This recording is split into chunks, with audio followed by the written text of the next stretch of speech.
Welcome to Windy Anthem, Arizona. Jack Johnson alongside Carson Breber as we are live on the Highland Hawks Football TV network for tonight's high school varsity game between the Highland Hawks and the Boulder Creek Jaguars. Carson, my first question to you, what are you going to expect out of this game, especially with Highland coming off such a brutal defeat last week where they were stuffed at the 1-yard line on a Gage Daily scramble, something that has made waves in social media and especially around the Valley over the past week? Yeah, I think that fair or unfair, the mentality has to be that this is a must-win game. You come from a loss like that, which you are so close, and that does not say anything bad about your team, but nonetheless, it changes the win-loss record on the season. So you have to bounce back. You have to get this big road win and turn the season back around. For the mentality of a young team to go through such a tough loss like that, how do you think they respond? Do they come back stronger, or are they going to come out a little bit sluggish this time, still struggling to put last week behind them? You know, I think Coach Farrell is probably making sure that they stay positive, that they are motivated by the loss, and that they don't let it get them down. And looking at the Boulder Creek offense, they exploded against Skyline last week. Who are the two guys that stood out to you when you watched them on film? Well, I think the first guy has to be wide receiver Connor Lewis, who went absolutely insane. Only caught 3 balls. Each of them went for a touchdown, 188 yards on the day. The other guy would probably be quarterback Bear Milichek. Only threw the ball 12 times with 4 passing touchdowns, 235 yards. Great performance from both of them, and they're going to be the guys to watch on the offensive side of the ball. On the defensive side, who's the guy that's going to be able to stop Connor Lewis? I think it's got to be Jay Sean Lee. I think Jay Sean Lee's going to step up. We saw him handle Brendan Rice last week as well as probably anyone could. I think we can probably do the same with Connor Lewis this week. Well, thank you so much, Carson. We'll now join the third member of our team, Logan Candidate, who's on the field with offensive lineman Chance Hanks. Down to you, Logan.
Salcido. Oh. Bear Milichek. Well, there you have it. Jacob Cisneros. Jackson Brown.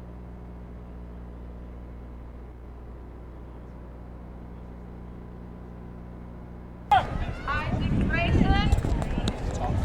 Drew Farrell.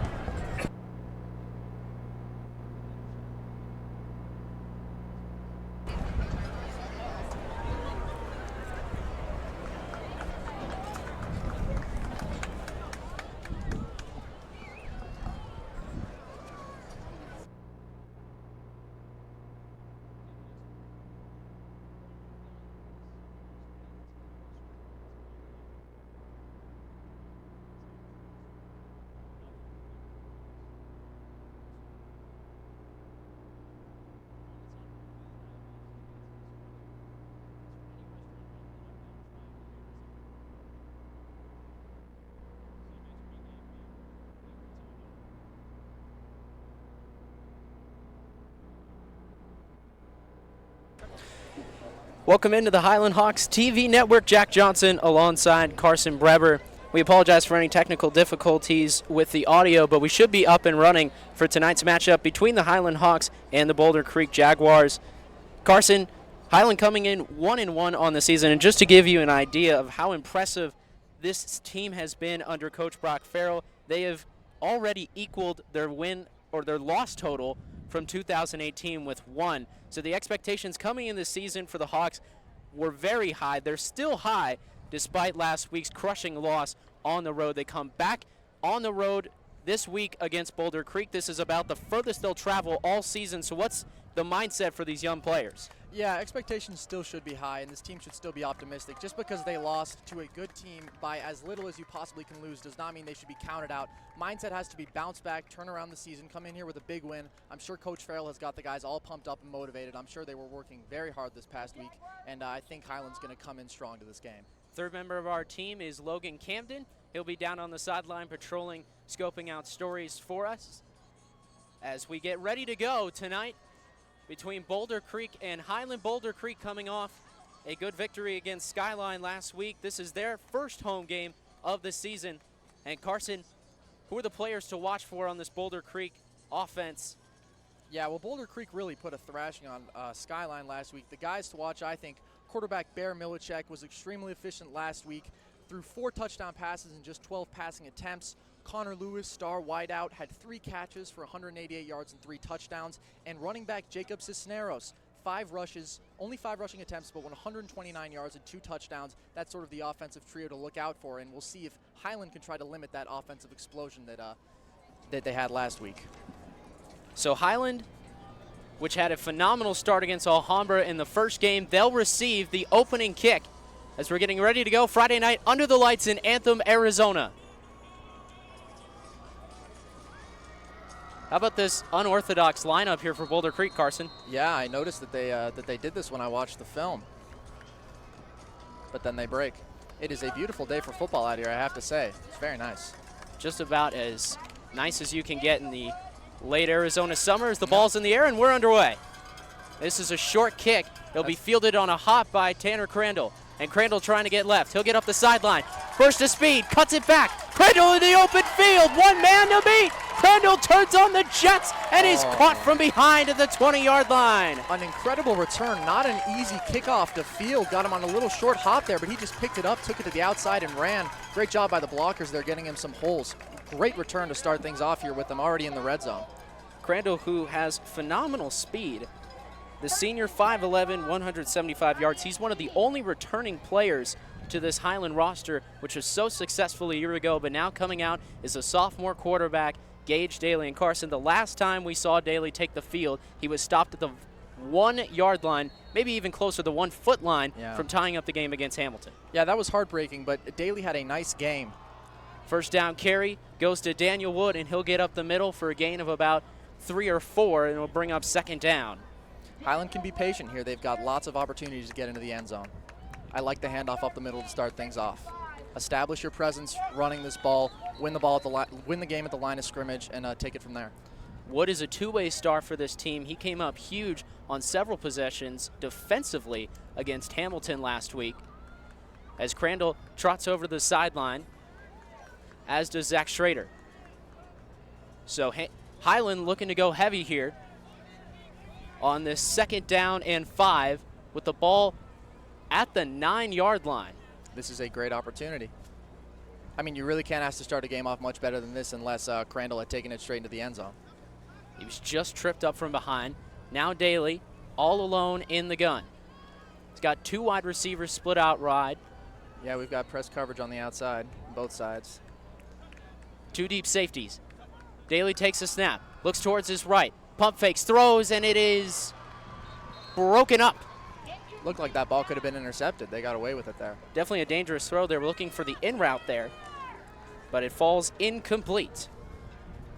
Now, this is what I'm saying. That's exactly what you don't want to do. You do not have to force anything here. Get your points, take your time, and get out of here. As we mentioned, Daly, the sophomore, 5'9", 150 pounds.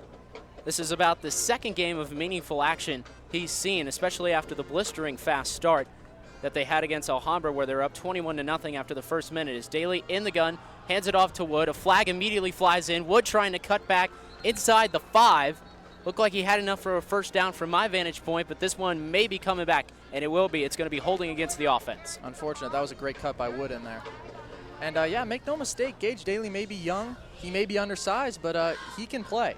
And he's a guy to watch in this game. Had a nice week last week, 2 passing touchdowns, 11 for 17 with 197 yards. He's going to be a difference maker in this game. There's no doubt about that. Something that really impressed me about Daly, Carson, was how composed he was on that final drive, especially when plays were breaking down, able to use his legs and scramble to gain yards. Yep, he was able to find the play and make it over and over again, and really just a game of inches at the end of the day is the only reason Highland couldn't come out and tie that ball game, send it into overtime. So after the penalty, 3rd down and long. Need about 15 yards to pick up the first. Daly sees pressure, eludes it, gets to the outside, cuts back, stumbling forward, and he'll get up short of the line of scrimmage, or short of the first down marker, and that'll bring up 4th down. So after the great return to start by Tanner Crandall, a good defensive hold by the Boulder Creek Jaguars, and the kicking team comes out for the first time tonight for Highland. Yeah, you have to be slightly disappointed to only come out of here with a field goal, but nonetheless, a great special teams play to kick things off, and not a bad offensive stand, just that one penalty sort of killed the drive. So Jackson Ray will come on to attempt the field goal. 1 for 2 last week. Snap is good, hold is fine, and the kick right through the uprights in Highland with a 3-0 lead to start tonight. Now Highland really needs to go ahead and establish themselves on that defensive side of the ball, limit that dynamic Boulder Creek offense, and make sure that their weapons don't get going here. And you talk about the defensive side of the ball, Carson. Who are the players to watch for Highland?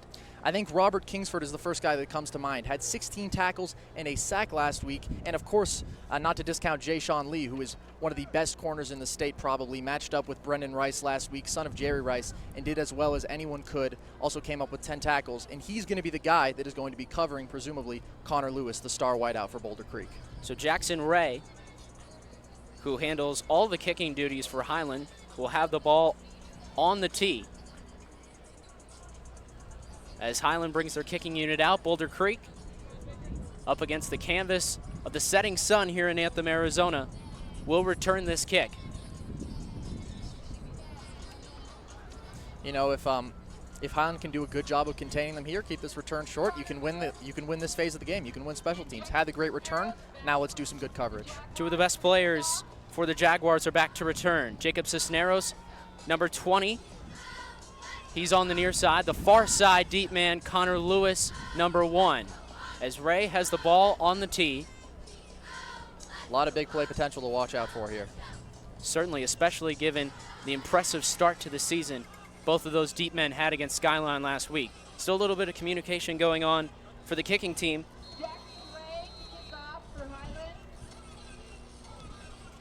As we're getting ready to go.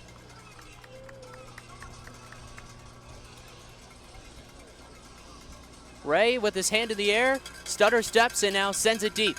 It's in the direction of Cisneros, who will field it at his own 3-yard line. It'll start up the field. Gets up towards the middle, cuts it back, and then is thrown into the scrum at about the 20-yard line. That's where he'll be down, and that is where the Boulder Creek offense will start for the first time tonight. That's exactly how you want that to go. Nice deep kick. Force him to the inside. Don't let him have that opportunity to make a big play that we know Cisneros is definitely capable of. And now as you look at the Boulder Creek offense, Carson, you studied them a lot on film. What impressed you about this offense? Well, I think that the Milacek-Lewis connection is the most dangerous thing here. It can be something as simple as a screenplay, and Lewis can take it off, and he can go. He's 6'1", 180. He can be physical, he can be strong, he can be fast, and he's smart. So he's really an all-around receiver that you have to watch out for, and the run game has to be respected too. Cisneros can really get going. Out of the gun, Milacek takes the snap, hands it off to Cisneros, but great pursuit there by Highland to get to the ball immediately. Daniel Wood was in amongst the tacklers, and he was probably the first one to the ball. That Highland linebacking core has to be strong here, making sure the running game does not get going, because the passing game is likely going to be an issue either way. They're going to be tough to stop in that phase. From left to right, the linebacking core, which is one of the best in the state of Arizona, Daniel Wood, a senior, Teague Treese, a senior, Cam Collimore, carrying on the legacy of his brother Connor Collimore, a junior, 5'10", 190, and Robert Kingsford, probably the anchor of this linebacking unit, number 8 on the outside. Yeah, Kingsford, an honorable mention, all region last year, a great player on the outside. Whistles before the snap. This could be a false start, Carson. And you can't start a drive out that way. Especially pinned up against your own territory. Yeah. And we've already seen on the other side of the ball, penalties took away a fantastic opportunity for a touchdown for Highland. So already 5 yards of penalty for Boulder Creek, tacking on to the total of about 15 right now, if you include the holding penalty that came against Highland, which really stalled their drive out deep in Boulder Creek territory. So the Jaguars break from the huddle. Milacek will work out of the shotgun. He's got Cisneros right behind him, and he'll take the snap. Another flag comes in. And this is back-to-back false starts against Boulder Creek, so some miscues going on offensively early in this one, Carson. Look, and whether they like it or not, this Highland team is good, and they're going to be tough to beat if you play well and if you play a clean, smart game of football. This is not what they're doing right now. A very tough start, really on both sides of the ball with that special teams error, and then now with these 2 consecutive penalties. So almost a guaranteed passing down coming up. Yeah, got to watch out for Connor Lewis on the outside. As Lewis will be facing off against Jackson Delsey, number 3. So Jayshawn Lee covering the other side of the field right now. Interesting. Press coverage coming from Highland. They bring pressure. The pass is dumped off to Cisneros. Great pursuit by the Hawks. They're able to get him. Logan Willis was the first guy to make the tackle.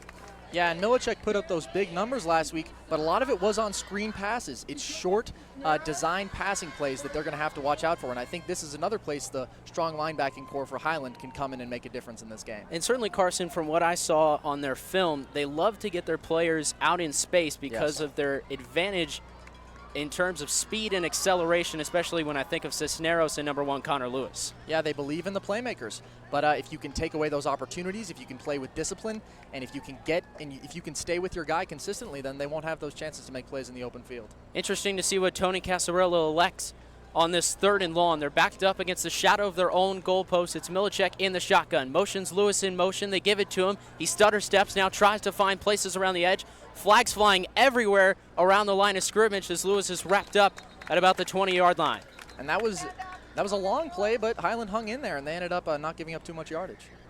And so we'll look to see what the flags are for.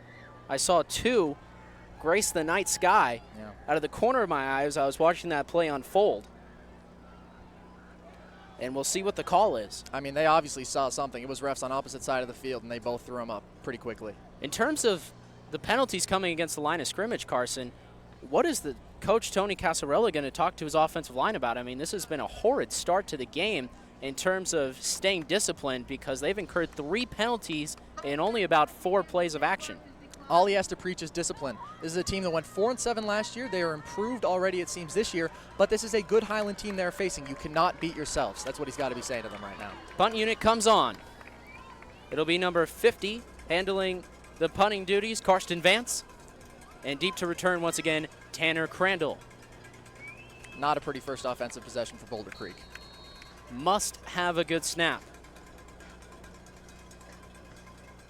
It's a little bit high. Rainbow's in there. Vance gets it off. No, it's blocked. Highland's going to come up with it.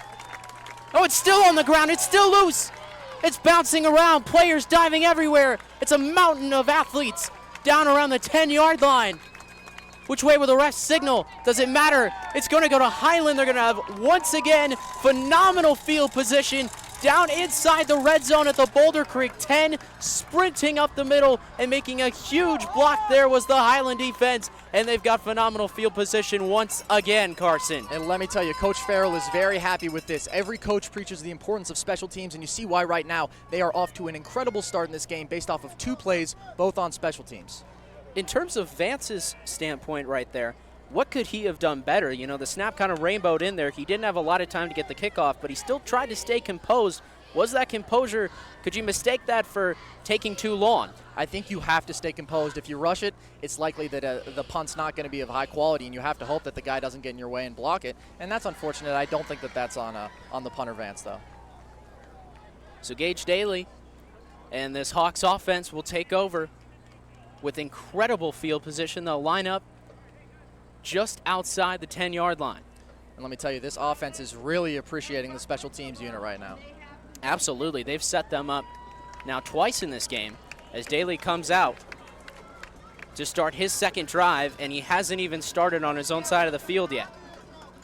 Max Davis is the running back. Wood will sit on this play. Zach Schrader on the outside, Crandall on the far side, the slot receiver is Grayson Kennedy. If they're going to throw this ball, I think you look to Schrader on the outside, maybe get him on a fade. And again, Carson, after the foot injury to Tyson Rohner, it'll be number 81 taking over tight end duties for Highland. That is Chris Alonzo, a senior. So still getting the same experience out there, but they're certainly going to miss Big Red, number 86, who stood at 6'6". Yeah, Rohner, a huge presence just physically at the very least. Only caught one ball last week, but obviously has to be a big presence as far as a blocker. So with Rohner out with a foot injury, they turn it over to their backup tight end. And that's just the nature of the game. Injuries happen, but it's definitely this next man up mentality. As Daly takes the snap, it's an out route and just too low for the intended target, Max Davis. I thought it was a well-designed play. I thought that Davis had a lane to the outside. Unfortunately, the throw was just a little too low and short. Couldn't quite catch the ball there. Looked to me like they wanted to get a couple slants by Schrader going inside to distract the defenders, and they had them. The pass was just a tad too low. But, you know, you got to keep your head up here. Daly is young. He's still improving, but he's got to keep that mentality of a veteran. Daly takes the snap. He hands it off to Davis. Davis is going nowhere. Tackled right at about the line of scrimmage, as it was great pursuit by the Jaguar defense. Swallowed up immediately right there. Now, Highland has to take advantage of these opportunities. If you come out of getting the ball inside the red zone twice before you've even run an offensive play and you get 6 points out of that, that's a disappointment. 3rd and long. And like you said, they'd certainly like to get points early in this game. You don't want to allow Boulder Creek to hang around, especially with the stranglehold on special teams that Highland is possessing right now. 3-0, but looking for more. Daly takes the snap. They bring pressure. He goes to the corner of the end zone, and it's just about 5 feet too far. Daly ends up on all fours behind the line of scrimmage, and back out comes the kicking unit. And that's a frustrating offensive possession. Not only did they have the great field position, 2 well-drawn-up plays and 2 opportunities, and unfortunately Daly just could not convert on those 2 throws. True Tanner beat his man, though. Yeah, True Tanner had an angle towards the corner of the end zone, but Daly's throw, albeit coming with a lot of pressure, just never had a chance to stay in the field of play. The holder will be Andy Hatch, and the kicker will be Jackson Ray, who's already 1 for 1 on the day. Pressure comes off the edge, but Ray knocks it through. And that could have been good from many more yards out. Yeah. It's 6-0 Highland, but Carson, they'd certainly like to have a little more than what they got so far. They would. It's going to be difficult to replicate that success that they've had on special teams. Now, obviously, I could be wrong. They already did it twice, which you would not expect so early in the game, but you have to win the game with offense and defense. 6:37 left in the first quarter. Highland with a 6-0 advantage. But the story for me, Carson, has been the special teams play out of this Highland Hawks team. No question. Sensational thus far. You know, you think of the block punt, obviously the immediate return by Tanner Crandall, and they've really been the spark plug. But so far, the offense has not been able to get things in gear. So Ray will send it deep again. Same unit as last time. Lewis on the far side, Cisneros on the near side. It was Cisneros who took it the last time. One of the fastest players on the team, number 20. Lewis no slouch either. He can burn on the outside. Got to watch out for the big playability here. Can't let them get you in the way you've been getting them. A beautiful night in Anthem, Arizona as this ball arcs against the setting sun. Cisneros will field it inside his own 3-yard line. Tries to cut it back, get to the outside, tripped up, deep in his own territory again. The special teams could not be better for Highland thus far. Absolutely fantastic. And that was a tough kick for Cisneros to field. Caught it behind him and lost a bit of momentum he could have had going forward, and it showed. So here comes Bear Milacek and the offense one more time. Not a good drive their last time out, Carson. They suffered numerous penalties pre-snap, several penalties post-snap. It was just an ugly offensive possession overall. We'll see if there was some coaching advice coming from head coach Tony Casarella on the other side from Boulder Creek, and if they can improve on this possession.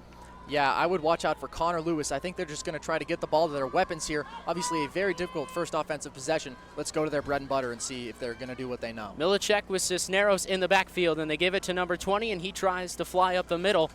Not much doing there. A good tackle by Daniel Wood. And the Highland defense, which is one of the best at pursuit to the ball, gets another early stop. Yeah, this team has been playing hard, and they've been playing discipline so far. So only 3 yards on the carries. We look at Coach Brock Farrell talking to his sophomore quarterback, Gage Daly. Yeah, Daly with 2 touchdowns last week. He's got to just be telling him, keep your head up. You're a good player. We've had our opportunities. We're going to have more. Stick in there. Make the plays we need from you. On the near side, the receivers, Ethan Burtz and Dom. As Milicek takes the snap, pressure comes immediately. They want to get a screen off, but it bottles up incomplete. Big time pressure there. And that's a play Connor Lewis took for a touchdown last week. Highland's certainly looking like a team that did their studying in the film room. And Boulder Creek is looking rattled. They're being taken out of their element here by Highland. A very impressive defensive performance thus far. If Highland looked sluggish at any point defensively last week, they are looking nothing like that tonight. They have been swarming to the ball. I think there's an awareness on this team that, look, we lost that last game by so little, and it's the little things that can really make a difference, and they're showing it here defensively and with special teams. 5 wide receivers on this passing down, 3rd down and 7. Milicek takes the snap, throws it long down the field. He's got Cisneros at the 50, and Cisneros fighting with Daniel Wood. He'll be ripped down at the 35-yard line, but the first big play of the night for Boulder Creek. Robert Kingsford was completely unblocked off the edge, came straight at Milicek, but of course when you send that blitz, you've got one less guy back there to stop the big play, and the Boulder Creek playmakers are starting to make their impact here early in this game. So a big pitch and catch there up the outside, as this Boulder Creek offense, which was prolific last week, has struggled a little bit out of the gate so far, but now with an explosive play, they're in Highland territory for the first time. Milicek's smart. He's going to see an opportunity like that. He's going to take it. Once again, alone in the gun. He takes the snap, looks towards the left. Pressure comes, it flushes him out of the pocket. He scrambles out to the right. He may have room to run. He does. He gets down the sideline and slides out of bounds. Last 3 plays, Highland has had good pressure, but there's been no one watching Milicek. Milicek's been able to evade it, get out to the right side, and make a play first with his arm, now with his feet. Jackson Tewalt was flushing him out of the pocket, but Highland only rushed about 3 or 4 there, Carson, and they just didn't have anyone to spy on the quarterback. Yeah. You might have to get a quarterback spy in there. Have to adjust mid-game. And Milicek's certainly a dual-threat quarterback, and as a defensive coordinator, Carson, how are you going to account for a guy that can not only throw the ball but can use his legs to get first downs? That's what's so difficult about this Boulder Creek team is they can beat you on the ground with the running back, on the ground with the quarterback, and through the air. And so I think you just have to, as I've said, remain disciplined, focused, and play as hard as you can. Milicek out of the gun, and they'll hand it off. Straight up the middle, helmet comes flying. Ooh. Speaking of flying, how about the Highland defenders to the ball as Tyler Morrison had the carry. Morrison's helmet came jarred loose. Number 55 on the offensive side for Boulder Creek, the left guard, or the left tackle, excuse me, Jackson Brewer. Yeah, you don't see that often. 2 helmets, 1 play. And so per high school rules, they're going to have to come out for a play. And if that isn't a testament to about how hard Highland can lay the boom on opposing offenses, I don't know what is. 2 helmets coming, jarring off, teetering on the grass. And it'll bring up a 2nd down and 12 with 4 minutes left in this first quarter of play. Highland has had their chances, but the lead is only 6. So within a possession here for Boulder Creek as Milicek takes the snap. Throws it over the middle. It's caught. Connor Lewis high-pointing the reception at the middle of the field. He's tackled there by Cam Cullimore. Didn't get many yards after the catch, but it's going to be a nice pickup on 3rd down. And that brings up 4th down. That felt like a necessary touch for Connor Lewis, getting him involved in this game. Obviously not the big play, but you got to get him feeling himself if you're going to have a chance at that big one. So 4th and about 4. They're going to keep the offense out there. Coming out of the game was number 2, Dominic Salcedo. Milicek will be under center for the first time. Flags flying in the air once again. And it's going to be against the offense, Carson. Wow. And this has been the theme so far for Boulder Creek. It's been the little things. It's been discipline. It's been special teams. It's been penalties on that offensive line. They've hung in there on their defensive stands. They've made a couple nice plays offensively on this drive, but, you know, it really is the little things that make this game. You couldn't be more correct. And when I look at some of the size on this Boulder Creek offense, I mean, you have to look at the quarterback. It starts with him. Milicek, 6'3", 188. That's about a 7-inch difference between him and the quarterback on the other side, Gage Daly. Yeah, and you look at the receivers are a big group too. Dominique Salcido, 6'2", 180. Lewis himself is one of the tallest players out on the field for Boulder Creek, as he stands at 6'1". All of their receivers that you see out on the field right now, with the inclusion of Jack McFarland, are over 6 feet. As Ethan opposed Burks at 6'3", too. Absolutely. As opposed to the Highland defense, I look at Jayshawn Lee, 6 foot. Eamon Allen, 6'2". Dawson White, who's their strong safety, number 19, stands at only 5'8". And then you have Jackson Delsey on the outside, 5'11". So a height differential for pretty much every position for Boulder Creek. Yeah. But, you know, not to be cliched, but it's not the size of the dog in the fight, it's the size of the fight in the dog. And I think we're already seeing that here from Highland. So far, let's recap as we've got a stoppage of play here. It'll be 3rd down and 9, 2:53 left. And Carson, as we look at the scoreboard, it's 6-0 Highland, but how do we get here? Well, obviously, it started off with that huge kick return by Taylor Crandall, and then they had that opportunity, couldn't quite convert the touchdown, ended up with a field goal, and then another huge special teams play, a block punt, a red zone opportunity. But again, Highland needs to finish these drives if they want to run away with this game. Boulder Creek is very much in this. It's a possession game right now, despite the fact that Highland's had outstanding opportunities. So they're still talking things over, but so far the only big play for Boulder Creek, a long pass completion on a huge 3rd down from Bear Milicek to his running back, Jacob Cisneros.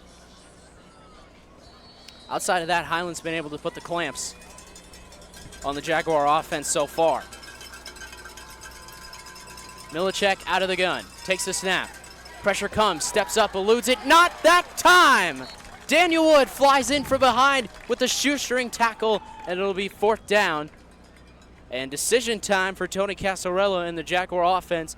I think they're going to send out the kicking unit. Yeah, the pressure just keeps coming from Highland. You can get away a couple times, make a couple plays, but ultimately, when you don't have any room to breathe, it can be pretty tough to make plays offensively. So the kicking unit comes on for the first time tonight for Boulder Creek, as they're looking to cut the deficit in half. A long field goal attempt, though. This will be about above 40 yards. High snap, kick on the way. End over end, and it's going to split the uprights. Lead's cut in half. Boulder Creek's on the board. It is 6-3. But let me tell you, that Highland defense was through again, almost blocked that one too. They are really wreaking havoc. Their special teams, obviously, the unit that is firing on all cylinders so far. For more updates, we'll join the 3rd member of our crew, Logan Camden. Logan, what do you got for us?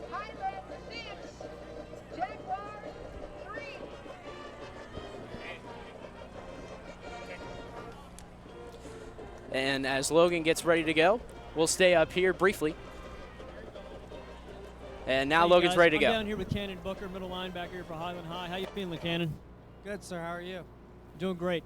A few questions for you. Just wanted, after your injury, Cannon has suffered a torn ACL in a scrimmage. How have you kept the team in high spirit throughout your injury? Just been trying to keep everyone high up. Just keep my energy lifted and try to stay happy. How have they prepared this week in practice to prepare against this offensive attack? They've been watching a lot of film. They've been doing a lot of good scout team, and they've been working hard. Well, thank you. That's all I got for you. Send it back up to you guys in the booth.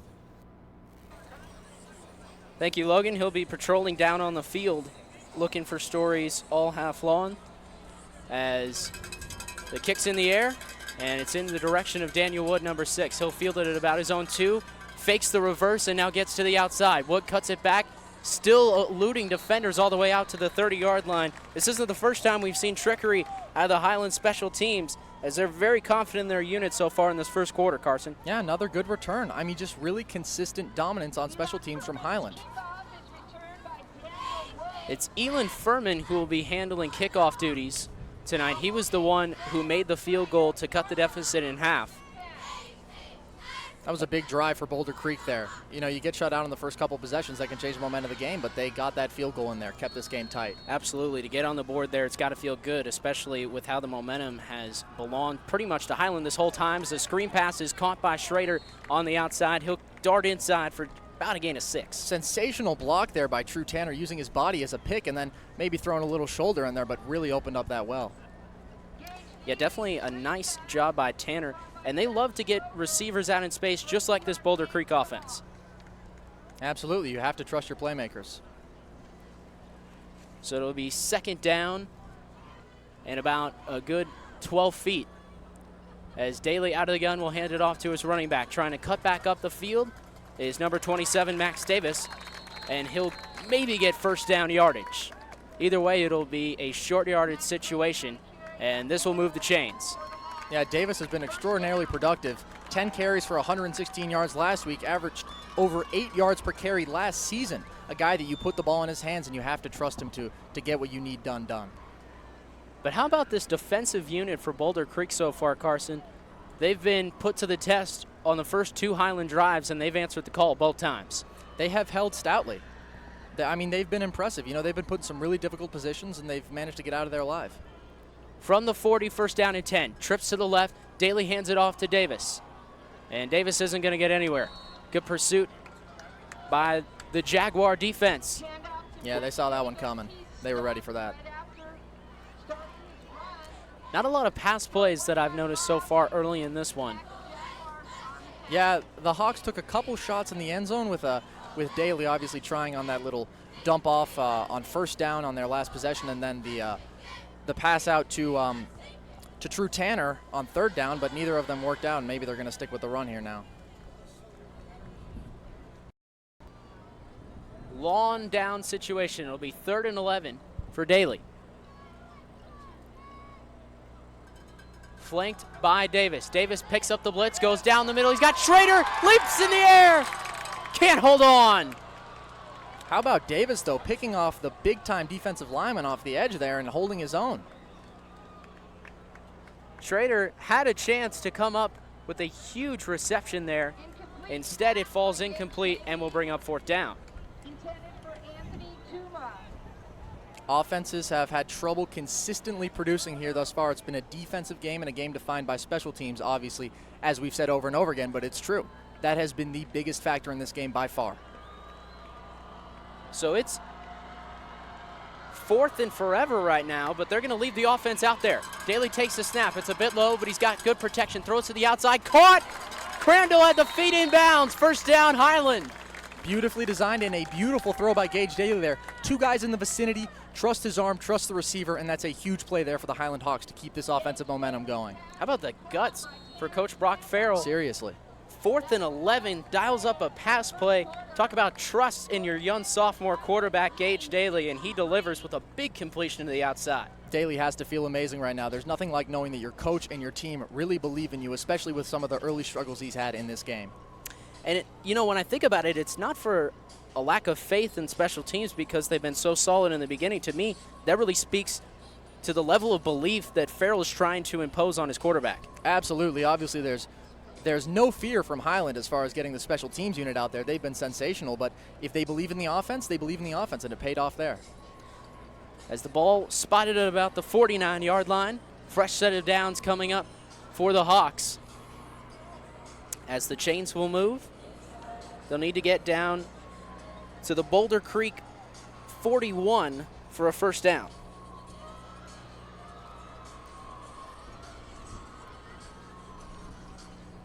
That last pass play also brought up the end of quarter number 1.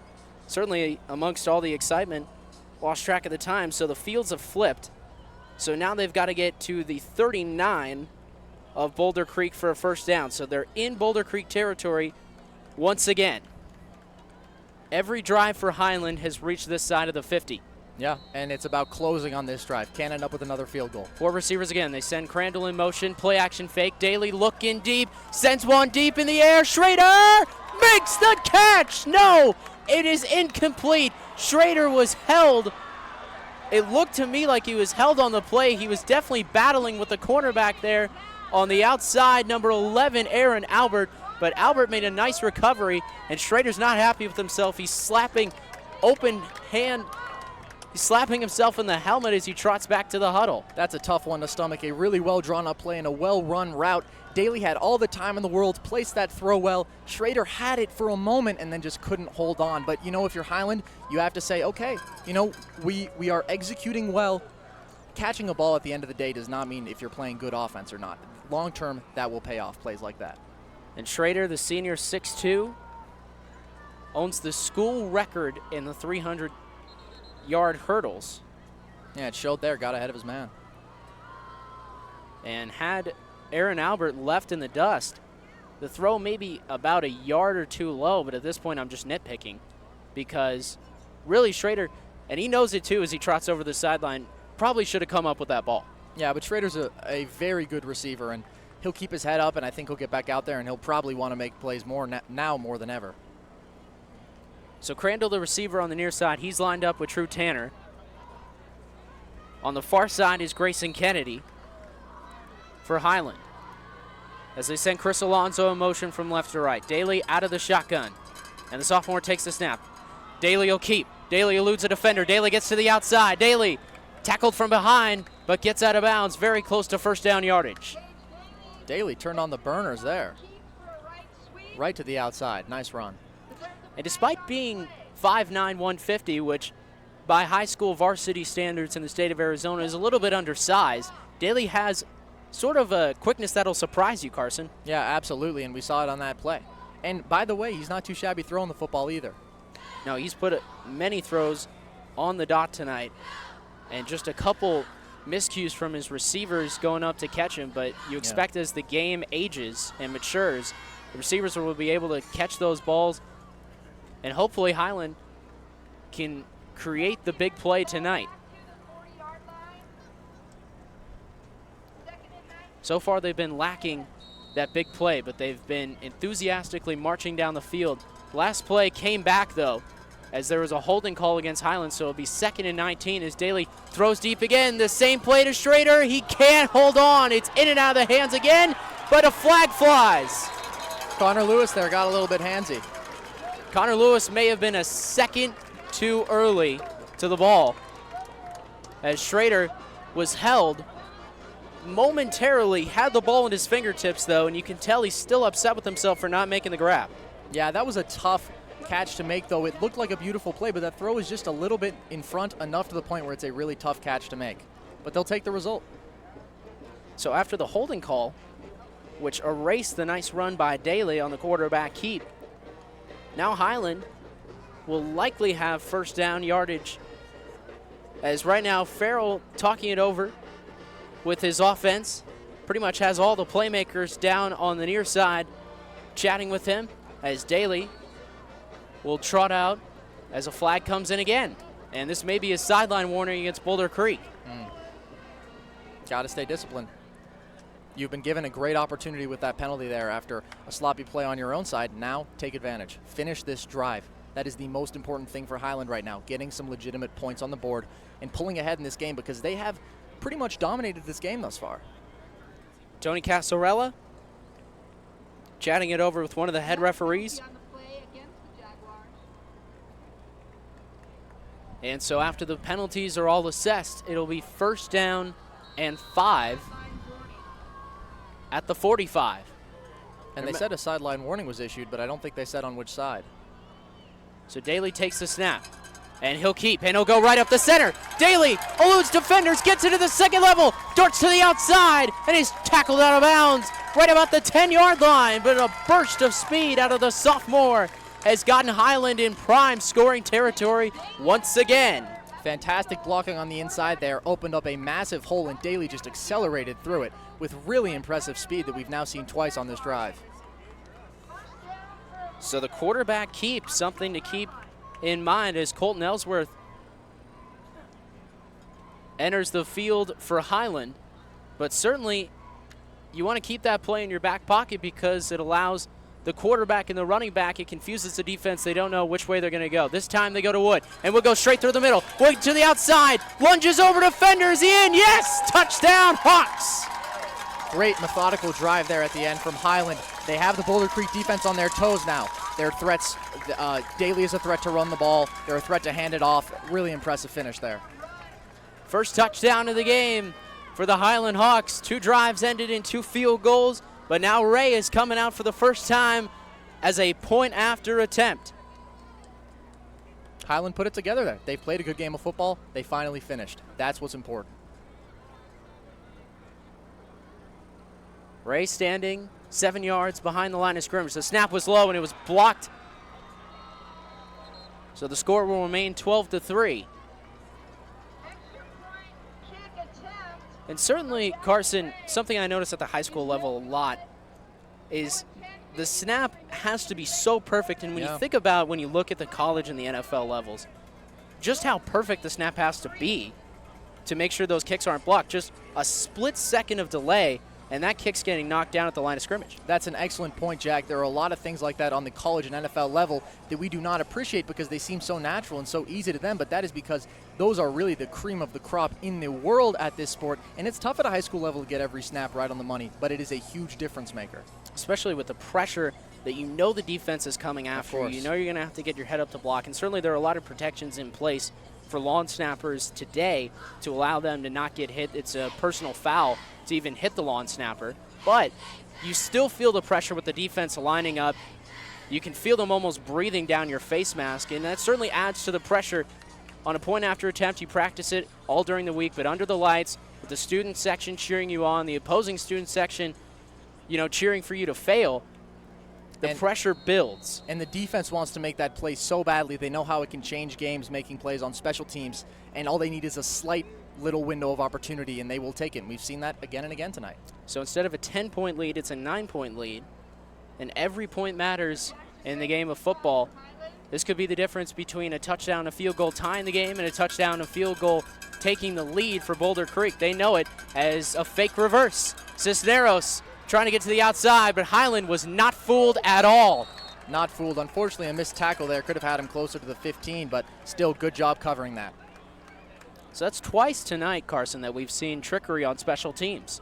Yeah, and it shows an awareness by Coach Casarella. He knows that he has these weapons, and he's like, let me threaten with both of them, see what happens. And unfortunately that time, or unfortunately for Boulder Creek at least, Highland was prepared. So back out comes the Boulder Creek offense. Field goal on their last drive out, and a big play from Milicek to Cisneros. As Grant Toronto, number 88, he's checked into the game for one of the first times for Boulder Creek. Cisneros remains in the game as the running back. Not a lot of Tyler Morrison tonight, who had 10 carries for 88 yards and a touchdown last week. But really, we expect a lot out of Cisneros. 129 yards, 2 TDs last week against Skyline. Yeah, and it's funny, Cisneros only got 5 carries last week. He's already had plenty of touches today. You expect him to remain in the game a lot more tonight, especially as Boulder Creek tries to erase a deficit. Throw to the outside is caught. Ethan Burtz up the sideline. Jay-Sean Lee trying to get the angle and cut him off. Instead, it'll be the tackle from behind. And this is what we mentioned earlier. Boulder Creek loves getting their playmakers in space. Just a simple little screen play over to the side there turns into a huge play. And so Burtz catches the screen. It's a bubble screen that allowed him to get inside Highland territory, but it was really the blocks on the outside by the receivers that can make or break plays like that. Absolutely. It has to be a collective effort. One man can't win this game. 10:32, now 10:30 left in the second quarter of play. First down and 10 from the 42-yard line. Milicek in the pistol. Another play to the outside. Good blocking there as Burtz makes the catch. This time Highland with a nice job wrapping him up just about a few yards past the line of scrimmage, so a gain of 3, and it'll bring up second down at 7. They're going to Burtz on this drive. Interesting. I mean, it actually is probably a logical strategy when you think about the fact that Highland is going to be devoted mostly to Cisneros and Lewis. When you have another legitimate threat on that offense, go to him. And that's why this Boulder Creek offense is really tough to defend. A lot of options. 2nd down and 5. Ball placed at the 37-yard line of Highland. And some movement before the snap. A lot of movement before the snap. And a signal down on the field should be going against Boulder Creek. The referees are discussing right now. This will be yet another pre-snap penalty against Boulder Creek if that is the outcome. Sorting out this penalty.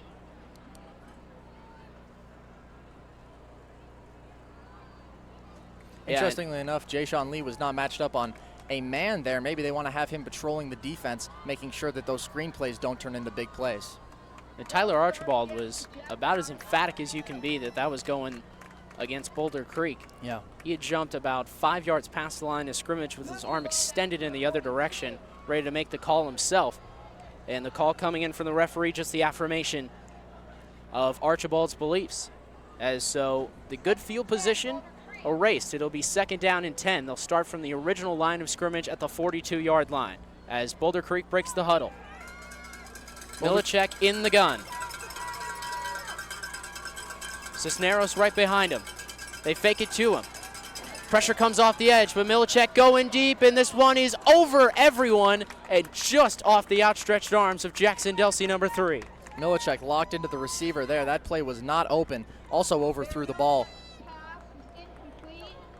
But certainly, Carson, Boulder Creek, they're willing to take shots down the field. No, they're not afraid. The guns are ablazing right now for this Boulder Creek offense, and I don't blame them. They've been executing pretty well on these last 2 drives.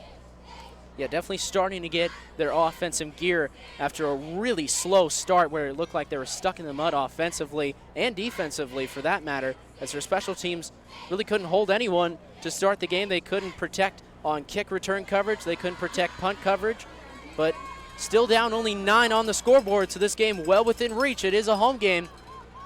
Huge drive here. Huge drive to score and hopefully stay within punching distance.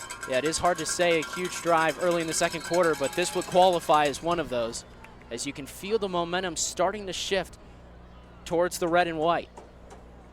And the Highland offense has also started to get going, so Boulder Creek wants to take advantage of the fact that they have it at the 42 right now, want to finish this drive off, get some points out of it. Yeah, the final score last week was 31-24, as Highland, who's put up a lot of points, they won the first game 52-0.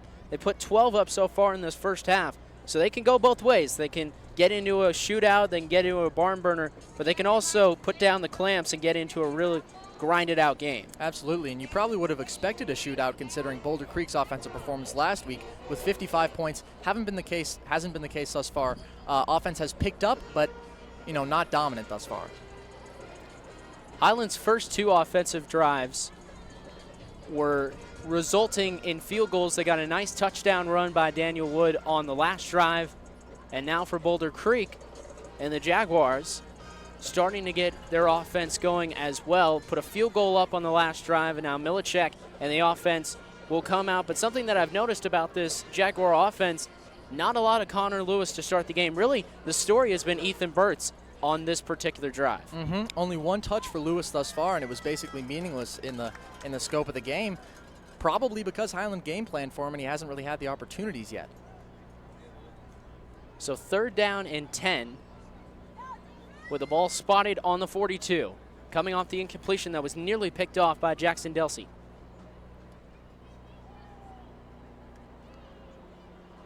Some momentary conversation on the field.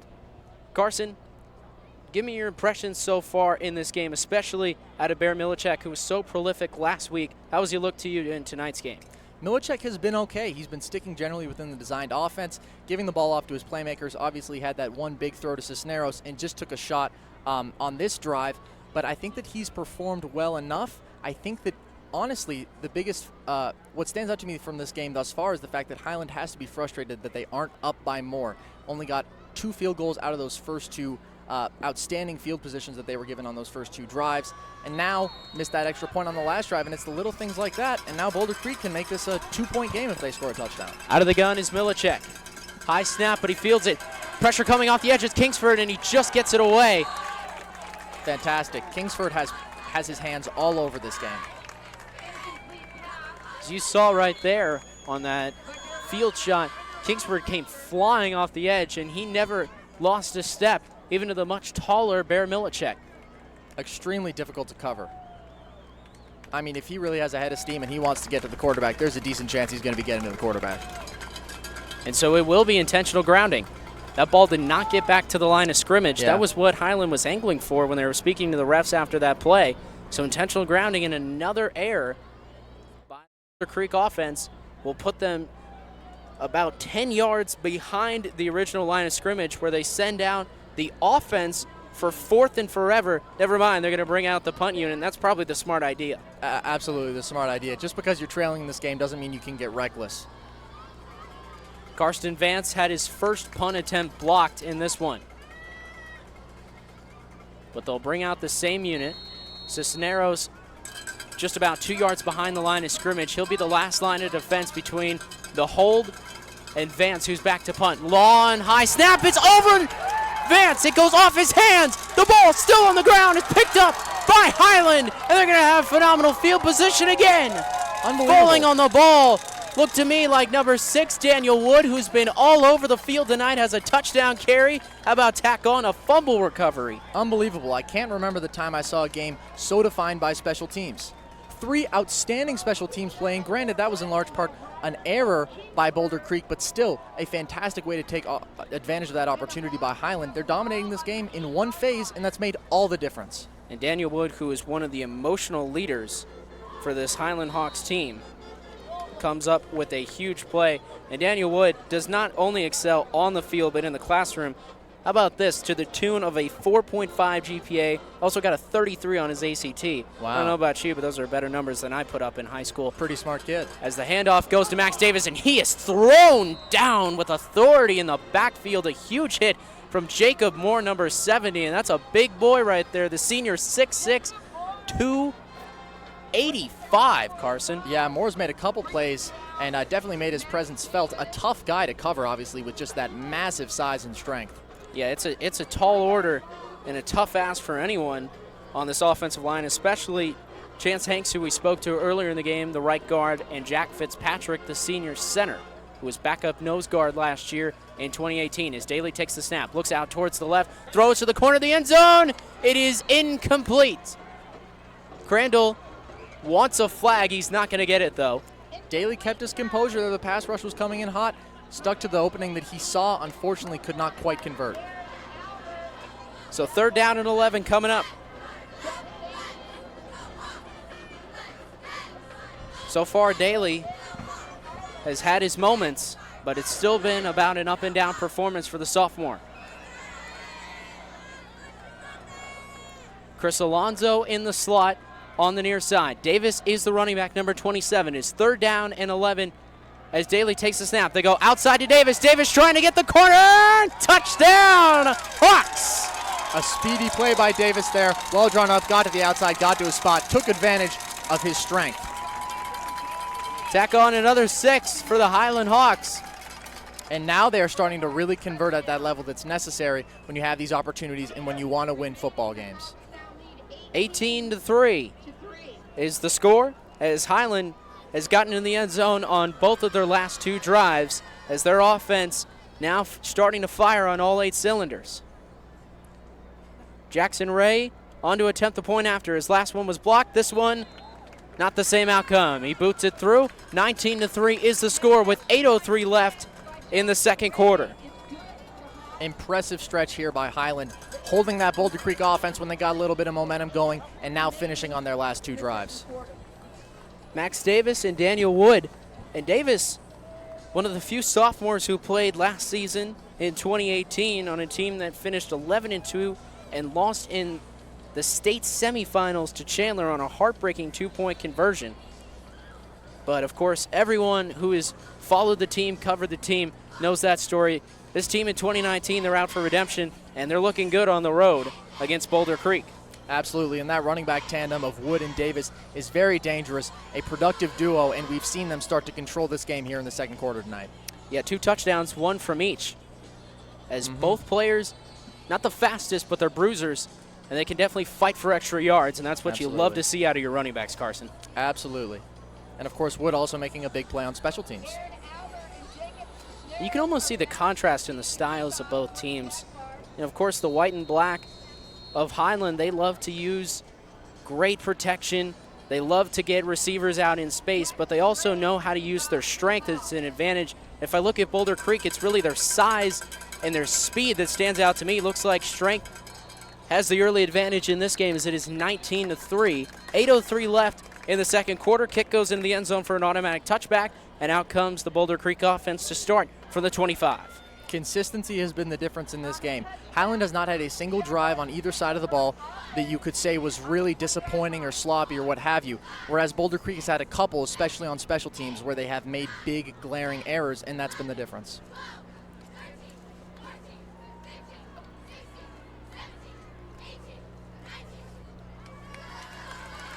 So it'll be 1st and 10 from the 20-yard line for the Jaguars. Only really one big play on the night for the red and white, as Milacek stands by his lonesome in the shotgun. Watch out for Connor Lewis. Daniel Wood approaching the line, number 6, now retreats back. Highland will rush 3, and sprinting up the middle is Milacek, tries to cut it back. He's spun down on the tackle by Cam Colomore. Good play there by Milacek, taking advantage of what was given to him. Wasn't a lot, but it was enough to make a decent play out of. 2nd down and short coming up, just about a yard away as the ball was advanced to the 29. Substitutions coming in. Salcedo coming out. McFarland coming out. Several others receivers coming in. Lewis and Burtz remain on, as Cisneros is in the backfield. McClure, the fullback, and they'll hand it to Cisneros trying to get outside. Not a chance against this Highland defense. Cam Colomore was there, Jackson Tewalt, and Logan Willis all there on the stop. Very impressive by Highland. Consistency, discipline, leads to production, leads to wins.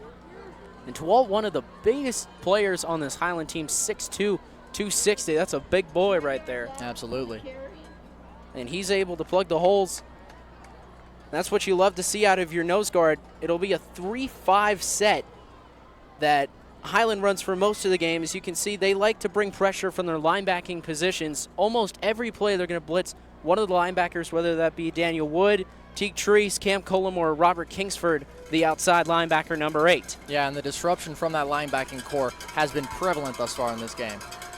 Tyler Archibald is in the game, number 35, is rolling to his right and throwing high and incomplete is Milacek, and that'll bring up 4th down. Fantastic play by Jay-Sean Lee to bat that ball away, and the initial pressure from Kingsford, who was straight through yet again, perhaps sparking a little bit of panic in Milacek and forcing him to make that throw. So 19-3 is the score. It is 4th down and short, and decision time, well, it's already been made. The punt unit is on, the offensive unit is off, and Highland will get a chance with just under 6.5 minutes to pad the lead. Tough spot to be in for Boulder Creek there. You don't want to be reckless. You do want to close the gap, but ultimately I don't think you can go wrong with punting, trying to stay in this game and avoid any big mistakes, which have been their bane thus far. The deep man, Tanner Crandall. One of the fastest players on this Highland unit.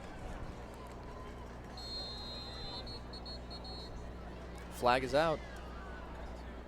And another flag down on the field. This will be delay a game against Boulder Creek, so another pre-snap mistake for the Jaguars, Carson. Yeah, and it's made all the difference. It's really been the sloppy mistakes, and that's the interesting thing about high school football is you get this on a higher level than you would in the NFL or college where these teams are so disciplined. You still see it, but can be more prevalent in high school. And a great job by Coach Farrell to keep this team in the zone and in line. 5'11", 175 senior. Let's see if Vance gets it off this time. He does for the first time tonight, but it's a short kick, and it's going to take a dead bounce at about the 46 and be down right at that yard line as Highland comes out already on the Jaguar side of the field. And let me tell you, that one could have been blocked too. Another one of those rainbow snaps, and a tough day for Vance, not by really any fault of his own. No, not at all, but there's only so much you can do when the snap comes in that high. Last time he couldn't even handle it. Yeah. And so if you're Boulder Creek, you want to take the little victories on special teams because it has been an abhorrent night. as out comes Daly once again. It is Wood in the backfield. They fake it to him. Daly, he's looking to go long. He goes up the seam. He's got Crandall, and he's sprinting ahead of the pack for the touchdown. Daly to Crandall. Once again, they connect, and Highland has turned it on in this second quarter. 3 straight touchdowns on 3 straight possessions has the lead climbing over 25 points. Highland is rolling right now. Crandall was wide open up that seam. Daly made a great read, saw the open man, placed the ball beautifully. Just great play by Highland in the second quarter. They are pulling away, and they deserve it. They've played a really solid all-around game.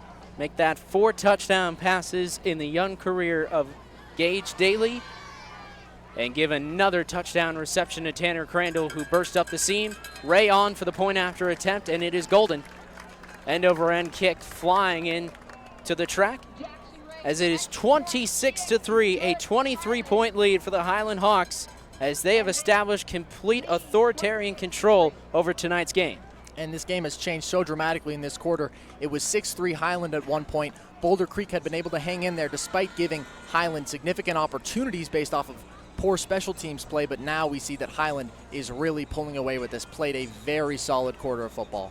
And of course, we'd like to thank our sponsors who allow us to get on the air. They'll be flashing on your screen right now. Big thank you to all our sponsors that allow us to do this on the Highland Hawks TV network. Highland Hawks up 26-3 with 6:08 left in the half. Got to be a lot of fun to be a Hawk right now with the way that they're rolling. And if there are any concerns about the state of this team after the loss last week to Hamilton, erase them. Yeah. Take out a big chalkboard eraser and get that right off the blackboard, because, Carson, this team has come to play tonight. Absolutely. Coach Farrell did a great job of preparing them for this game and has done a great job of setting them up to succeed in this game. And the players have executed, especially lately. 20 unanswered points in the second quarter. We're not even halfway through. We're 8 seconds to the halfway point, as a line drive kick will be fielded, and then another fake reverse is getting to the outside of Salcedo, and he's spun down at the 22. Boulder Creek, I think, feels like they have to compensate for the deficit right now by trying a little trickery like that. Not sure it's the most effective thing for them right now. Well, that's back-to-back times they faked the reverse, so Right. you'd think that they would at least try and attempt the reverse this time just to see if that would have a better result than the last time, but not to be. Yeah. Highland special teams and defense have been very prepared, unwilling to bite on any of the trickery. You know, we gave so much praise to the Jaguar defense in the first quarter. The holes have opened up on their side, not on the Highland side. They've only surrendered 3 points all night, and really that was by virtue of one big play from Milicek to Cisneros. As Milicek will throw the screen to the outside, it's incomplete, batted down there on the far side by a Highland defender, and it'll bring up 2nd down and 10. I think they're starting to force it on the Boulder Creek side. They're feeling the pressure of this big deficit and this fantastic performance from the Highland defense. Certainly the optimism coming into the game for the Jaguars is high. The student section packed over there on the far side, pretty much wearing all white. They got signs that say "Beat Highland, we bleed red and black." They still have a lot of energy over there on that side, but it's been the Highland side over here that's had all the reason to cheer tonight. Absolutely, and make no mistake about it, Boulder Creek had a very strong week 1, and they were hanging in this game for a while, but Highland really come together here in the second quarter.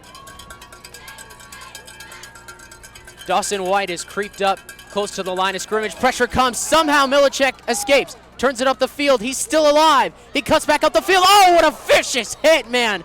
Oh, my goodness. Bodies collide at the center of the field. Daniel Wood and Bear Milicek had one of the hardest hits these eyes have ever seen in a football game, as bodies went flying down to the turf, but both players thankfully able to get up and walk it off. Yeah, the pressure's been unbelievable here, especially, and the center of that pressure has been from the Highland Hawks linebacking core. We see them getting into the backfield consistently and, putting Milicek in a position like that where he has to try to force a play and ultimately puts himself in a little bit of danger.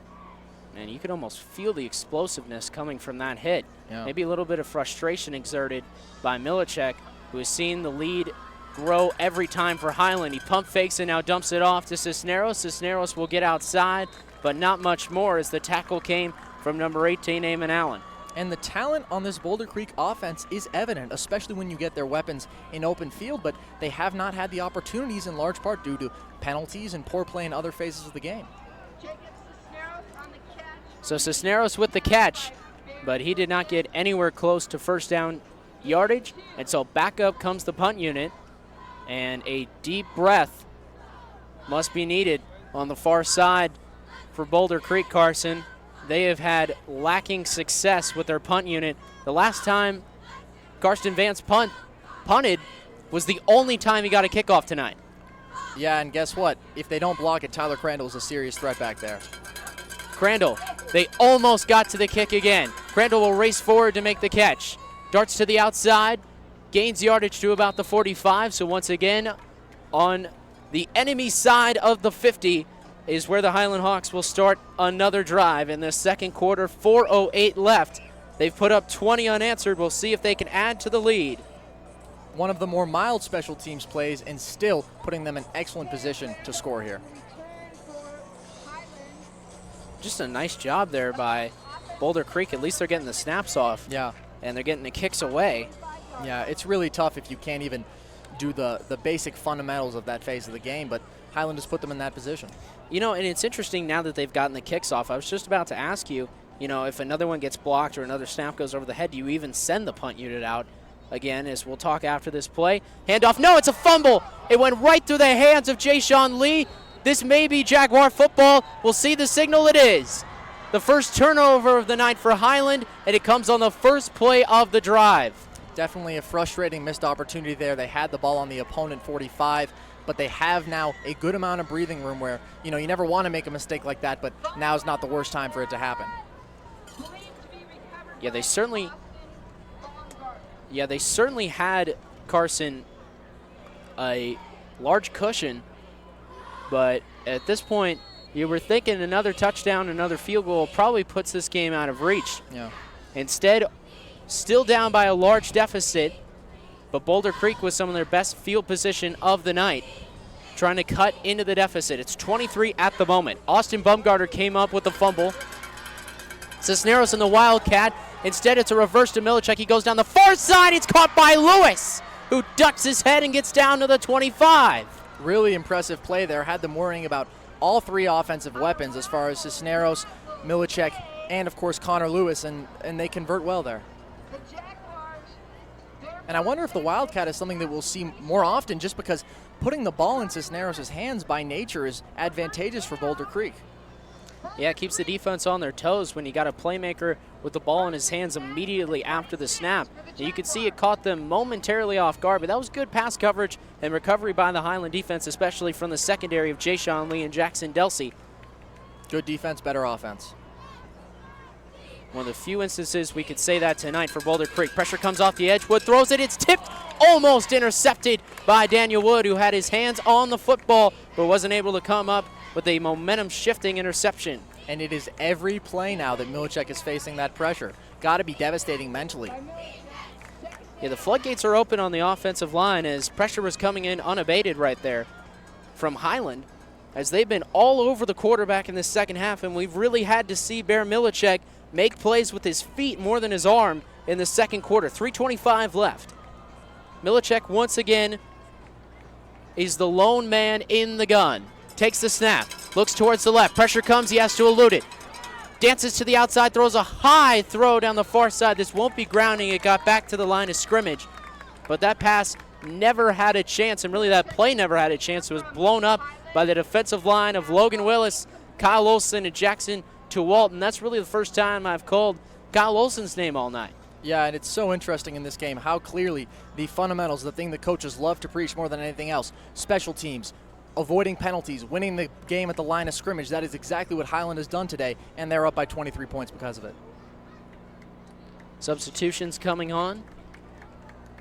On the defensive side, especially on the defensive line for Highland, Colton Ellsworth, the junior, number 85, he'll join in the game. A lot of second stringers getting action right now. So is Tyson Lomu as flags fly before the snap. Lomu, number 51, still seeing the safeties are the starters, Eamon Allen and Dawson White. But now, Carson, you got to keep your eyes peeled for substitutions coming into the game. Interesting. If I were Highland, I would probably want to ride it out at least until the end of the half, see if they can get another score, but they have clearly dominated this game as of late. Do you feel like the substitutions speak to the confidence that Farrell has that he's put this game out of reach? I think that has to be part of it. Maybe he wants to give the guys a little bit of a rest, but I think that, you know, if they wanted to really finish this game off, they could keep him in. I think he thinks they're already at that point. Stacked formation out to the near side.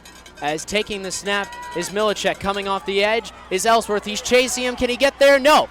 But a hard hit down on the far side. Daniel Wood got blown up by Milicek as both number 6s come together on the near sideline. And it'll bring up third down. Milicek has absolutely no fear. That's the second time he's really gone into the linebacker. You know, it's almost like Milicek said before the game, you see that number 6, I'm going for him. You know, it's very rare that you see a player on the offensive side say that, but that's twice that he's really laid the boom on the defensive linebacker of Daniel Wood. Absolutely, and you know, they've had some powerful collisions, but I wouldn't say that Milicek has necessarily been the loser in either one of them. He's held his own. He's a powerful player. So a timeout taken by the Jaguars. It'll be 4th down and 8 coming up as the false start penalty pushed the Jaguars back a little bit, and so they've got, as a correction on the scoreboard, it'll be 4th down and 10 from the 26-yard line. So now decision time. I'll put you in the coach's visor, Carson. What are you going to call here? Do you go with the kicking unit, risk another special teams miscue, or do you keep the offense out there, try and cut into the lead? I think you have to keep the offense out there. You have the weapons, and you are down by 23 points right now, and it's going to be difficult to get back in this position consistently considering the way that Highland has played. Plus, I don't think you can have faith in this special teams unit. I think you go to Connor Lewis or maybe Cisneros, likely on a screenplay for either one of them. That is their favorite option. Fresh bodies coming out for the defensive line of Highland. Colton Ellsworth, who you saw pursue the quarterback on the last play. Umu Kamuka, number 60. And then number 51, as we mentioned earlier on, Tyson Lomu. Even number 42, you can mention Monai West, the senior defensive end, 5'10", 217, is out on the field as well. Once again, the secondary has not had any time off tonight. The starters remain on the field for this 4th down and 10 from the 26. They need the 16. They're looking for more. Play action fake. Pressure comes off the edge, and Milicek will go down. Monai West for the sack. Really impressive, consistent dominance from this Hawks defense as far as getting to the quarterback. So after the turnover, Jason Lee put it on the ground. Boulder Creek recovered, but now the ball will go right back into the hands of the Highland Hawks. A turnover on downs from the Jaguars snuffs any momentum they would have been able to derive from that drive.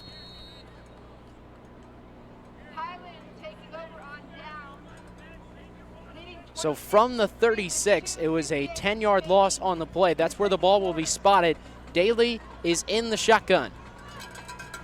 Largely the starting receiving core is out as Daly pocket holds, and he's got a completion. It's Grayson Kennedy up by the 45. Kennedy to the outside, and he's pushed out of bounds inside the 40-yard line. Another big play for Highland. Boulder Creek defense absolutely fell asleep there. Kennedy must have had 15 yards of straight running room with no one there to stop him, and these are the lapses in judgment and in discipline that are costing Boulder Creek, and at this point in the game, it's going to be over if they keep playing like this. 2:49, they've already put up 20 points already in the second quarter. They're trying to add to that tally right now.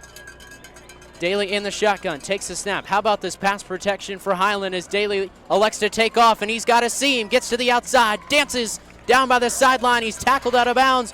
No flag, though. They're going to rule that was inside the field of play. The tackle was initially made, so it will not be a late hit out of bounds. And that would have just added insult to injury to a defense that is giving up yards by the bunch right now. Contrast as far as the effectiveness of blitzing from these two defenses. Boulder Creek has struggled as the Hawks O-line has really held their own pretty well thus far, whereas the Hawks defense has had no problem getting to the quarterback. Daly once again in the shotgun. Max Davis to his left. They send True Tanner in motion across the formation, and it'll be an option play. Daly got crushed on the play, but Davis sprints up the middle, and he's dragged down from behind at the 6-yard line. Daly able to get up, but he took a hard hit in the backfield on the option, and that's the risk you run when you run a play like that where the quarterback starts to take off. He's not a passer, he becomes a runner. And Carson, if you're Coach Brock Farrell, do you want to risk having your quarterback get injured up 26-3? It's an interesting question, and I think it has to be at the forefront of Farrell's mind right now. I understand the mentality of trying to punch it in one more time just to really finish this off, and I agree with that mentality. However, I would try to avoid putting Daly in direct danger as he was just there. Schrader, Crandall, Alonzo, and Ellsworth. But the handoff goes to Davis, who tries to cut it back up the field, but he'll be bottled up there and stopped at about the line of scrimmage. First there on the tackle, number 46, Carter Cameron. A couple times Davis has had to try to make something out of nothing.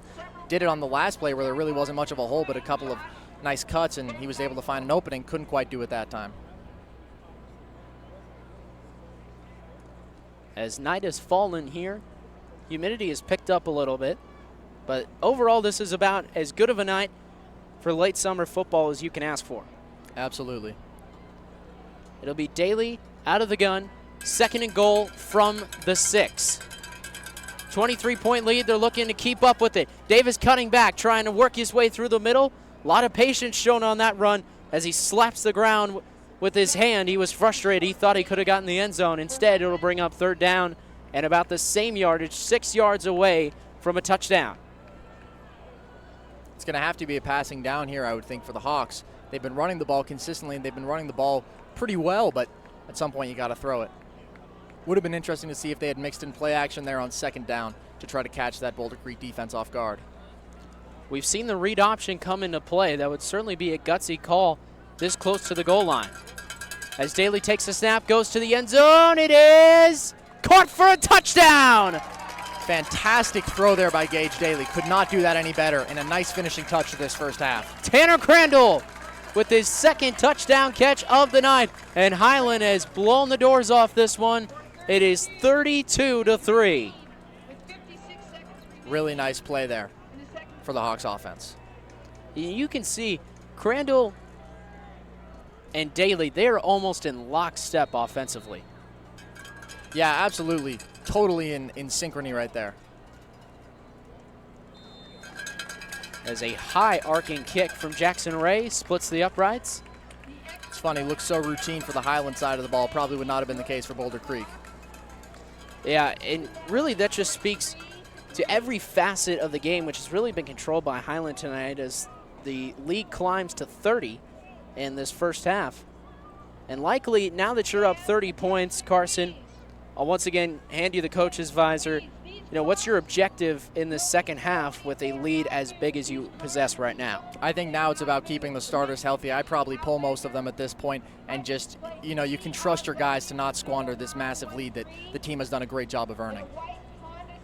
Phenomenal night for Gage Daly, as he now has 5 touchdown passes on the season, 3 tonight, 2 with probably we can say his favorite target, Tanner Crandall, who had a long touchdown catch earlier in the quarter, and then a fade to the outside where there was almost never a doubt that Crandall was going to come up with that. One of the finer route runners in the state.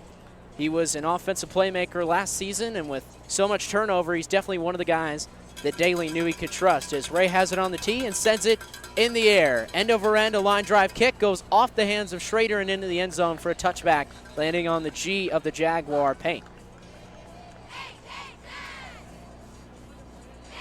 If you're Boulder Creek right now, it's going to be tough to rally the troops to try to make something out of this short opportunity they have to try to get some points. This has been an incredibly long second quarter, Carson. Absolutely. When we started the second quarter, there were still a couple shades of daylight. Pitch black here in Anthem, Arizona. As the score is 33-3, you can see at the top of your screen with the graphic there. 56 seconds away from halftime. We'll be getting some live reports from Logan Camden, including an interview coming up with what we expect to be a very pleased Brock Farrell. Yeah, Coach Farrell has to be really happy with how his team's finished this half. Milchek takes the snap. The handoff goes to Cisneros. He's trying to get outside. He will.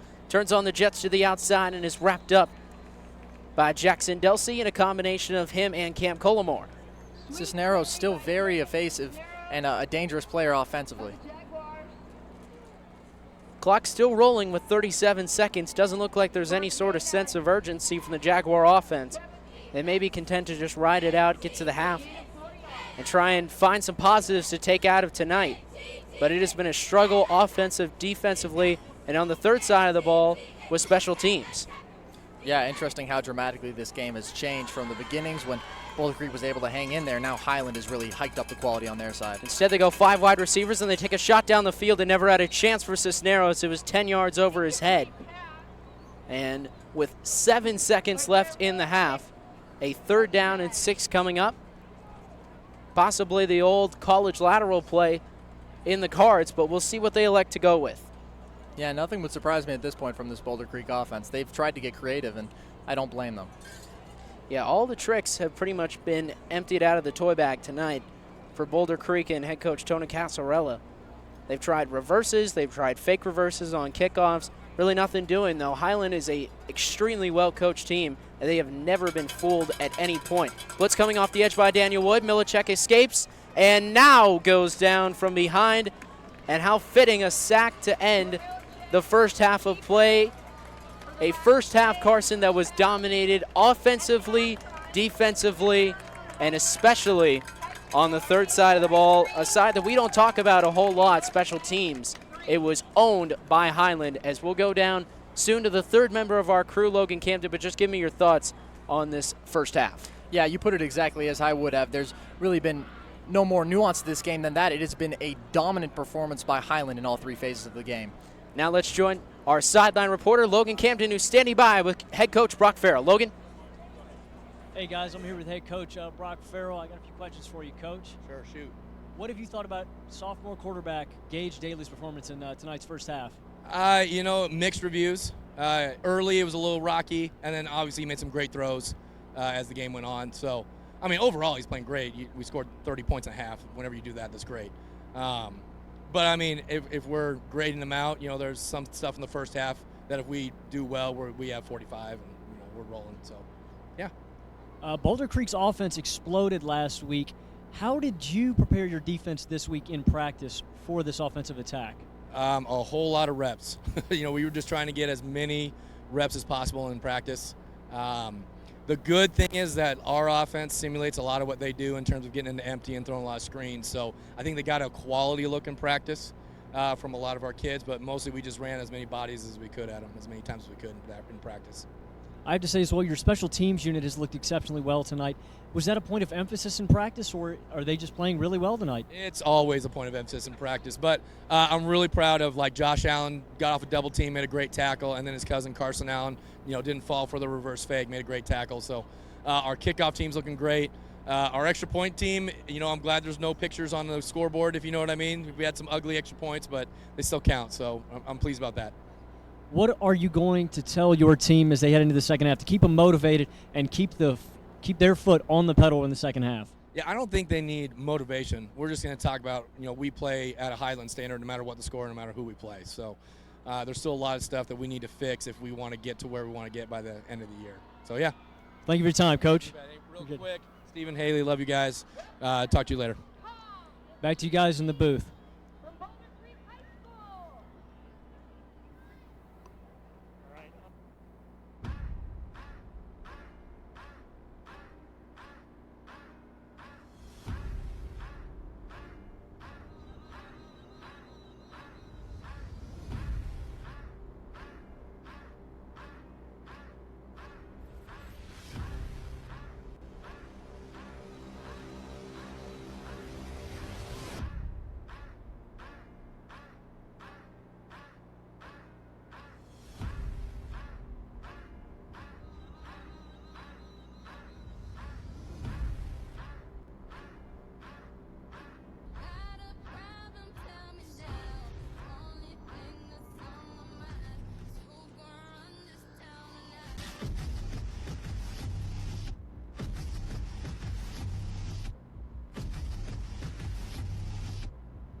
back in Anthem, Arizona. We're just about 11 and a half minutes away from the start of the second half. Carson, this first half could really not go any better for the Highland Hawks, as we will join the third member of our team, Logan Camden, who is down on the sideline with the athletic director for the Highland Hawks. He's got to be very pleased with how this game has gone. Logan? Back down here at halftime, I've got the athletic director here, Brandon Larson. How are we doing tonight? Doing great. We started off a little bit rocky, but we settled down and starting to pull away a little bit. So excited to see him come out of the second half, clean some things up, and see where we land. But I think we're pretty solid right now. Now let me ask you, this is your alma mater, correct? Yes, sir. Good. How is the feeling of coming back here and watching some good old-fashioned football at your alma mater? Oh, it's amazing. Coach Farrell has done a great job. Me and a lot of other players that came from here, we're super excited. The last couple of years he's been here. You see a lot more community coming out. You see a lot more involvement in the program. Obviously, we've gotten a lot better as a football team over the last couple of years. So it's exciting to come out here and then to be the athletic director and be able to come back to where I graduated from and just help support them in any way I can. It's been a great journey so far. So it is your first year as athletic director. What are some of the goals you have set for this year? Right now, the first time I come into any is just make sure that the culture is right. I came into a real good situation. The previous AD did a great job with leadership and culture, and so I'm just trying to build off of that to start. Things I look for are just facilities and coaches, making sure we have the best coaches for our kids, make sure we have the best facilities for our kids, and try and be that shining jewel of the East Valley. I'm competitive as all get out, so when I hear about the Chandlers and the Hamiltons, there's no reason why we shouldn't be in that conversation in one of the top athletic schools. So our vision is to be an elite athletic program, not only for winning, but building young men and young women of high character. So we're going to try and do both. Now, you watch the first half, and, of course, Highland is winning as of right now. Is there any guys you are looking out for in the second half? I'm really interested to see how the young quarterback does Gage. It's been fun to watch. Before I became an AD, I was a football coach for 15 years. So I coach quarterbacks. It's fun to watch him develop as a sophomore. So you saw kind of in the first half, he got his feet under him a little bit and started making some great throws. So I'm excited to see him now that he's settled down, see what he can put together in the second half. Well, thank you for your time, Mr. Larson. Thank you guys very much. You did a great job. Back to you guys up in the booth. You know, Carson, I can't think of another testament of a healthy program than an athletic director who can compliment his predecessor. You know, and when I think of that, you know, what Brandon Larson was talking about, he's not only complimenting his predecessor, he's talking about the goals he wants for the program. And really, Highland was not a team that was in the conversation for state titles 3 years ago, 4 years ago. Now that they've hired Brock Farrell as their head coach, they've turned the program around. Or really, not even turned the program around, they've elevated it to the next level. Yeah, there's no reason for Highland not to shoot to be one of the best programs in the area. Obviously, Coach Farrell has had tremendous success. Mr. Larson obviously referenced Hamilton as one of the lead programs in the region, and guess who was right with them as close as you can possibly be last week? It was the Highland Hawks, and now that's more motivation, more fuel to the fire for them to turn around and someday be better than them. Absolutely, and you know, for Highland, they lost so many players offensively and defensively from last season over to this season. There's a lot of overturn. It's a challenge for any coaching staff, and especially there were a couple questions about how the offense would work, especially returning almost no one outside of Tanner Crandall and Daniel Wood. But so far, we've seen this offense in high gear. A couple of times they looked stuck in quicksand last week to me, but now with the score 33-3 on the board, that pretty much tells the tale. Yeah, and you know, I think especially when it comes to sophomore quarterback Gage Daly, anyone would be a little skeptical of a sophomore quarterback coming in and taking the job as he has, but he has played exceptionally here in the later part of that first half and played well last week as well, and I think he is proving that he, without a doubt, deserves this job and is going to take this Highland team places. And the coaches just rave about the sophomore quarterback, and that's really who I want to talk to you about. Last season on the freshman squad, threw for 2,500 yards, 33 touchdowns, ran for 507. So that all accounts to 40 touchdowns and 3,000 total yards. This kid can really put it on the board. Absolute dominance, and one of the things that stands out is the fact that he is such a dual threat. Really fast when he gets out there. Not a lot of designed runs for him, or not as many as you might expect with his natural speed, but if he sees that hole, he is going straight for it. And so Daly, who's gotten a lot of the attention so far for this Hawks team, but we want to talk about some of the other players who have really stepped up, who on the defensive side of this Highland team has been the MVP of the first half to you, holding the Jaguars to only 3 points. To me, it's Robert Kingsford. Robert Kingsford has been in the backfield repeatedly coming off of that edge, has done a fantastic job of rushing the passer, getting in there and disrupting what Boulder Creek wants to do, which is, make big plays consistently, and they've really had no chance. And it's been the linebackers as a whole, but I think Kingsford has been the most impressive thus far.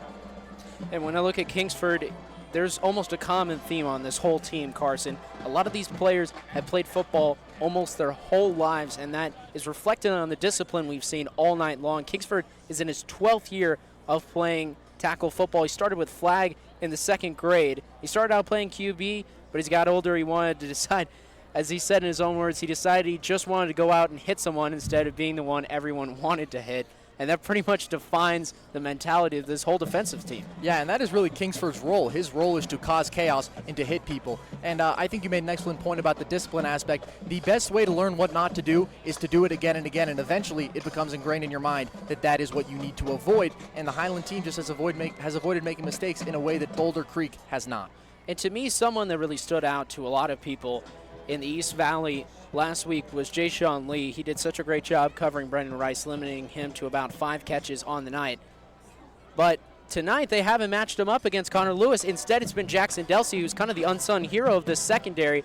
How's his performance look to you? Absolutely. Delsey has done a great job. I believe only 2 catches thus far from Connor Lewis, only had really 1 significant play, and in large part that is due to Delsey. I was really intrigued when I saw that Jay-Sean Lee was not going to be matching up with him. Obviously, it's worked out very well for the Highland Hawks. And for Brock Farrell, even as happy as he was in the interview, he is ever the perfectionist as a coach.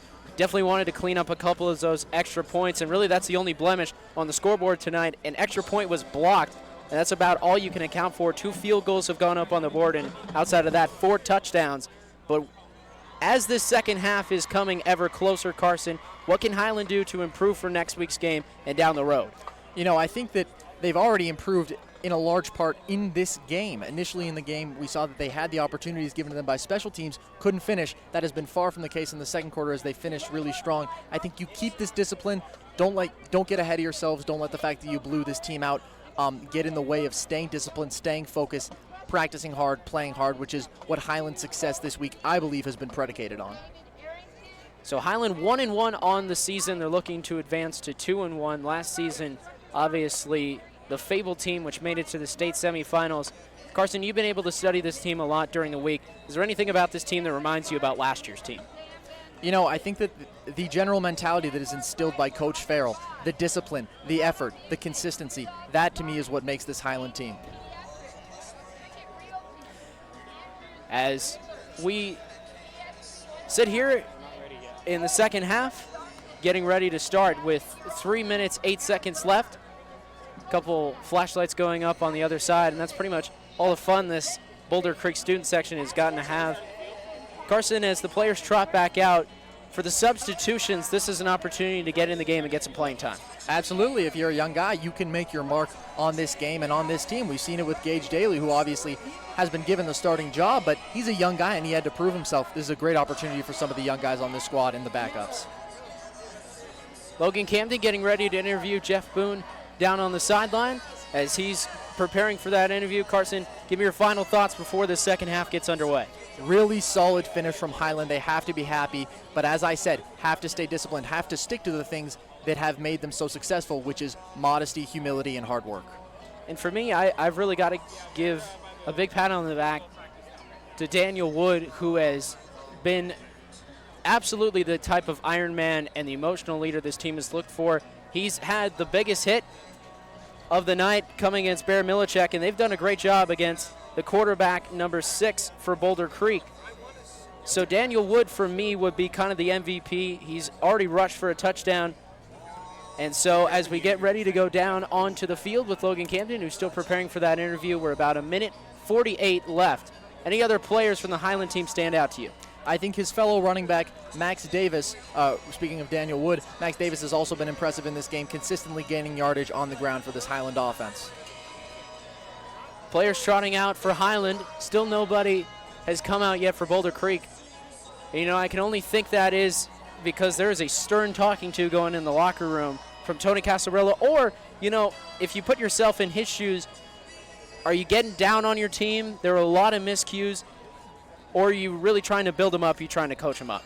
Look, I think that obviously you have to address the lack of discipline. They've come up against a more talented team, but you have to be better than this. We'll go down to the third member of our crew, Logan Camden, who's standing by with Jeff Boone. Logan, what you got? Hey guys, down here with President of the Boosters, Jeff Boone. How are you tonight? Doing great. How are you? Doing awesome. Great atmosphere out here, and I'm glad to see Highland winning.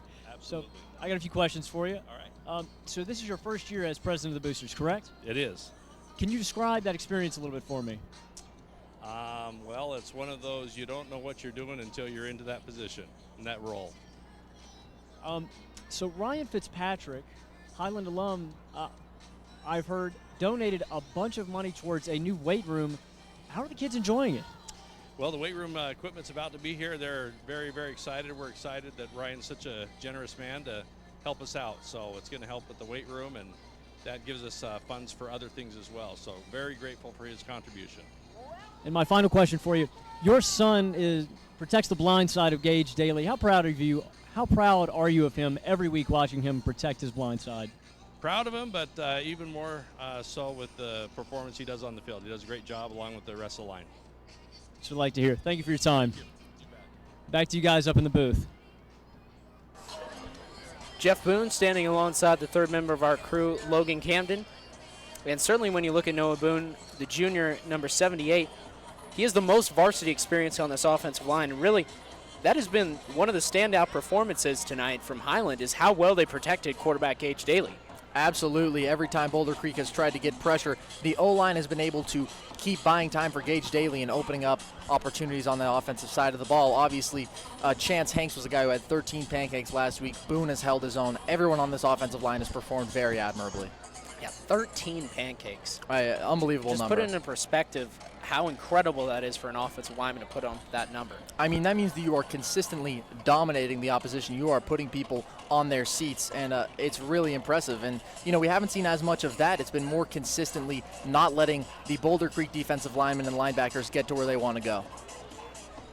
So we're just about 2 minutes away from the start of the second half. A lot of exciting things going on with this Highland program as their team has really taken off in this third game. It was going to be a journey. That's something Brock Farrell mentioned before the season. But certainly they continue along their journey and progression as they have looked almost unflappable tonight against a team which took apart Skyline in Boulder Creek last week. They were very prolific through the air, on the ground, but they have looked nothing like that, especially at home. Just explain to the viewers, explain to me, Carson, just how impressive it is to come about 45 minutes to an hour away from your high school and dominate a team like this in their home circuit. And nonetheless, following a devastating loss, I think that shows the incredible mental toughness of this Highland Hawks team, their willingness to win at all costs. And I think that has been one of the defining differences between them and this Boulder Creek team that certainly played well last week, maybe got a little too high on themselves, thought they could use the same tricks. Turns out that they couldn't. This Highland team has been disciplined, prepared, and excellent. Speaking of Noah Boone, who Logan Camden was talking about on the sideline, nothing is more valuable than these player bios that I'm looking at. First varsity start last year was against Chandler in the semifinals game. I mean, certainly thrust right into the fire with all the pressure of a state semifinal game. But as he mentioned, always looking for something to eat. Yeah, we saw, of course, Logan asked both a couple offensive linemen earlier about restaurant recommendations in the region. These guys eat, but they play, and they play big time, and they've been great today. Yeah, what was the restaurant? It was Burrito. Oh. Yeah. It was Burrito something. We're going to have to check it out. Yeah, we're going to have to do some background research on that. It was Burrito Express. Burrito Express. We got the news from Travis, our producer. It's certainly 33-3. It's going to be a learning experience for both teams. The game may be out of reach. We'll see how Boulder Creek comes out, but to my eye, as well as Highland has controlled the first half, they will look to do the same in the second half. So for the learning and the progression of a young team for Boulder Creek, what are their objectives? They're down 30, the game likely out of reach. So what are they trying to build looking for next week? I think that they have to try to build consistency on the offensive side and the defensive side of the ball. It's about getting in these patterns, getting in a rhythm, and you don't have to go for the crazy stuff because you're not going to win this game either way, frankly. At this point, it's about establishing the things that are going to help you win later on. So 12 minutes have been put once again up on the scoreboard as they're getting ready for the start of the third quarter. The student section, to the credit of Boulder Creek, has largely remained out in the bleachers tonight as we're getting ready for the start of the second half. 33-3 is the score, as we've mentioned. Highland has dominated the first half, but at the end of one, it looked like this would be a hotly contested game, a good old-fashioned rock fight, if you will. The score was 6-3, then Highland burst out 27 unanswered in the second quarter to blow the doors off this game. And right now they hold a commanding 30-point advantage. And this is a great opportunity to learn for Boulder Creek, to understand why they've been beaten down so severely in that second quarter, how they can improve going forward. They have the talent. They need to consistently execute, stay disciplined, play smart. Jackson Ray has the ball on the tee, number 15, the junior, who also is lettered in freshman and sophomore track and is top 20 in the country for both the Chris Salier and Hammer Kicking Academy. He's also on the 4x100 relay team. A lot of these athletes for Highland, 2 or even 3 sports stars, as Ray will send it deep. For the Hawks, it's trickling into the end zone for a touchback as it skips out of the back. And the first possession for Boulder Creek will start at the 20 of the second half. And we'll see who comes out here, who remains in the game. Yeah, definitely a point of interest to me. Jason, Eamon Allen, Dawson White all taking the field, Robert Kingsford, Daniel Wood. And as I look at this, it almost looks like the whole starting unit's coming out for Highland, Carson. Pretty much, looks like it. And it's an interesting decision by Coach Farrell. I wonder why that is. Obviously, there's still the threat of explosion from this Boulder Creek offense, but you think the margin is pretty safe at this point. One of the players who's seen a lot of time is Tyler Archibald, number 35, the outside linebacker. As he's creeping in on the line, he does not come. And the handoff instead goes to Cisneros, who finally gets some room and gets out to about the 25-yard line. I like the Boulder Creek guys staying in here offensively. Good decision by Coach Casarella, in my opinion. Even though this game isn't really within reach, again, as I said, it's about establishing the things that will help you win down the road. Second down at 5 with 11:30 left in the third quarter. Jay-Sean Lee remains out on the field along with the rest of his fellow teammates that make up the grand scale of the starting lineup for this Highland defense. Pretty much the starters remaining in for Boulder Creek as well. As the pass goes to the outside, it's caught by McFarland and he'll be dropped, but should have enough for a first down. These are still good reps for these guys, just because this game isn't particularly close. You know, getting that in-game experience against quality competition for both sides, it's going to be good for these guys. Yeah, that's certainly something I was thinking as to why you would leave the starters out there. Just one of the reasons is you want to get your guys reps. Yeah, you only get so much actual in-game experience in a career. You should take advantage of it. Especially at the high school level where 10 games is about the norm if you don't make the playoffs. Right. As Milicek will take the snap, flags fly, pre-snap again, and this may be against the offense, which would be about the 6th pre-snap penalty of the night. Look, if there's one thing that Coach Casarella, I would imagine, was hammering into his team, it's cut out the penalties, cut out the sloppy mistakes, and you start out the half with another one right there. Got to be disappointing, got to be frustrating. Yeah, that certainly has to be one of the most frustrating situations. And what do you attribute all these pre-snap penalties to? I mean, a large majority of them have been on the offensive line. I don't know if it's lack of experience, if maybe it's the intimidation factor coming up against this strong Highland team, but regardless, it's hugely impacted this game. Maybe not as much now as Highland's pulled away, but early on, certainly. The defensive anchors are all out for the Hawks. It's 1st and 15. Play action fake. Milicek steps up in the pocket, evades Kyle Olson, now darts to his left, slides down underneath the tackle of Wilkes, or Logan Willis, rather. And that will be 2nd down and 10. That right there illustrates the change in mentality. Milicek earlier would have gone right at him. Instead, this time makes the smart play, slides, protects his body. Yeah, certainly it was a curious situation for me because as a quarterback, you want to protect yourself. You know, I admire the athlete mind to go lower the shoulder, you know, ask for the contact, demand the contact against Daniel Wood, but we saw twice hard hits in the second level. Absolutely. Milicek is a big guy at 6'3", 188. I think part of it might have been frustration mounting, wanting to make a play for his team and try to pull them out of the hole they were in. Second down and 10 from the 34. The handoff goes straight up the middle to Cisneros. He's able to reach the second level finally, and will set up a third down and short for the Jaguars. Cisneros is a smart runner. I actually really like how he's been running the football this game, even though it's been a tough game for Boulder Creek overall.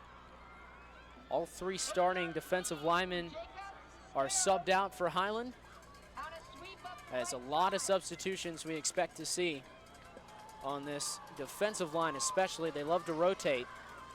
And for Highland, they're going to get a lot of fresh legs in, especially with the lead as it is. They want to get their young guys and their second stringers a lot more experience. They can use it a lot as the season progresses. Handoff Cisneros again, trying to get through the middle. Goes off left guard, but a flag flying in the air at the left side of your screen. As Cisneros is wrapped up, he had a first down, but this one may be coming back. There's a little piece of yellow laundry on the field. Cisneros on the run up the middle. False start again, Carson. Wow. And that is just an unbelievable amount of pre-snap errors by this Boulder Creek offensive line. I don't know how they haven't fixed it after the half. That would be the number one thing that I think you have to hammer home. This isn't particularly meaningful football for them anymore, but you can still establish the patterns and the winning ways, and they have not done that. They've continued to be sloppy and reckless. Well, something that football coaches preach all the time is good habits. Absolutely. And pre-snap penalties is about some of the worst habits you can have because you're not even giving yourself the chance. Yeah. And if you're in a more competitive game, these are the kind of things that'll kill you. Just because the team's better than you does not give you an excuse to give up out here. But we've seen these pre-snap penalties even from the first drive. They had 3 on their first drive. As laundry has been flying over the field, it's accompanying them with each drive. Pressure comes and Milicek has to scramble. He throws at the feet of Cisneros. It's incomplete and it'll be 4th down. And Milicek, with his eyes pointing at the ground, he's upset with himself as he trots over, shaking his head to the sideline. They've been outmatched by this pass rush from the Highland Hawks, and that's what it comes down to. Milicek has played a fine game, hasn't made really any glaring errors, has just been put in a tough spot over and over and over. I mean, really the word I can think of for this offensive line is overwhelmed. Yeah. I mean, just every play, it seems like a white shirt is getting right through there uncontested. And that's a great point, Jack, and if it's not that, then it's an error pre-snap and it's a penalty somewhere. And it's a really tough way to win football games if your offensive line is getting dominated and is not playing well. Crandall has 2 touchdowns as a receiver, but he's elusive on the defensive end. A high snap and a kick that squibs about 10 yards, 20 yards, and I will roll out to the 45, make that the 43 where it'll be downed. A couple oohs and ahs coming from the Highland stands, and it'll be running into the kicker as the penalty, as they got a little too aggressive there, but that snap once again nearly sailed over the head of Karsten Vance. Just a brutal spot to be in if you're Vance. He just booted that thing to try to get it out and not be blocked because he knows 20 yards is better than going the other way. But really tough position he's been put in consistently. And really, as you mentioned, Carson, it's really not his fault. Yeah, it's not. I don't know how you can't possibly make a play there. You can't put your hand on the rusher. No, you're never going to see the punter with a mean he's not stiff arm. He's not going to ward the man off. Yeah, I mean, your options are either fall on the ball and take a 20-yard loss or risk trying to get the kickoff. Yeah. But especially, I mean, with people bearing down on you like that, your success rate's going to be at least below 15%, if not worse. Absolutely. He couldn't even really get through the full kicking motion there. Had to kind of stop midway through and just, kick a line drive. However, with the penalty, they are granted 5 free yards, so it'll be 4th and short. Now decision time once again. I would think you'd elect to leave the offense out. Yeah, the chances are that, the punt very well might not get off, and you have a decent opportunity here, run Cisneros and get a first down out of it. Cisneros, who's been one of the few supernovas for this offense, as they're going to go heavy. Cisneros in the Wildcat bobbles the snap off his fingertips. He's trying to sprint forward. He's going to get held right at the marker. No signal yet. Close play. Really close player. They're going to bring the chains out, Carson. For the I thought that he got it, but I'm not sure. But again, we see the difficulty from the offensive line. A bad snap there. Wow, this is about as close as you can get. They needed the 44-yard line as the line to gain. And they're going to bring out the sticks to measure. We'll see if he got it here. Carson, I cannot think of any more offensive line mistakes than I've seen from Boulder Creek tonight. Yeah, it's an excellent point. I can't either. It has been one of the defining factors of this game. Serious difficulty from the offensive line.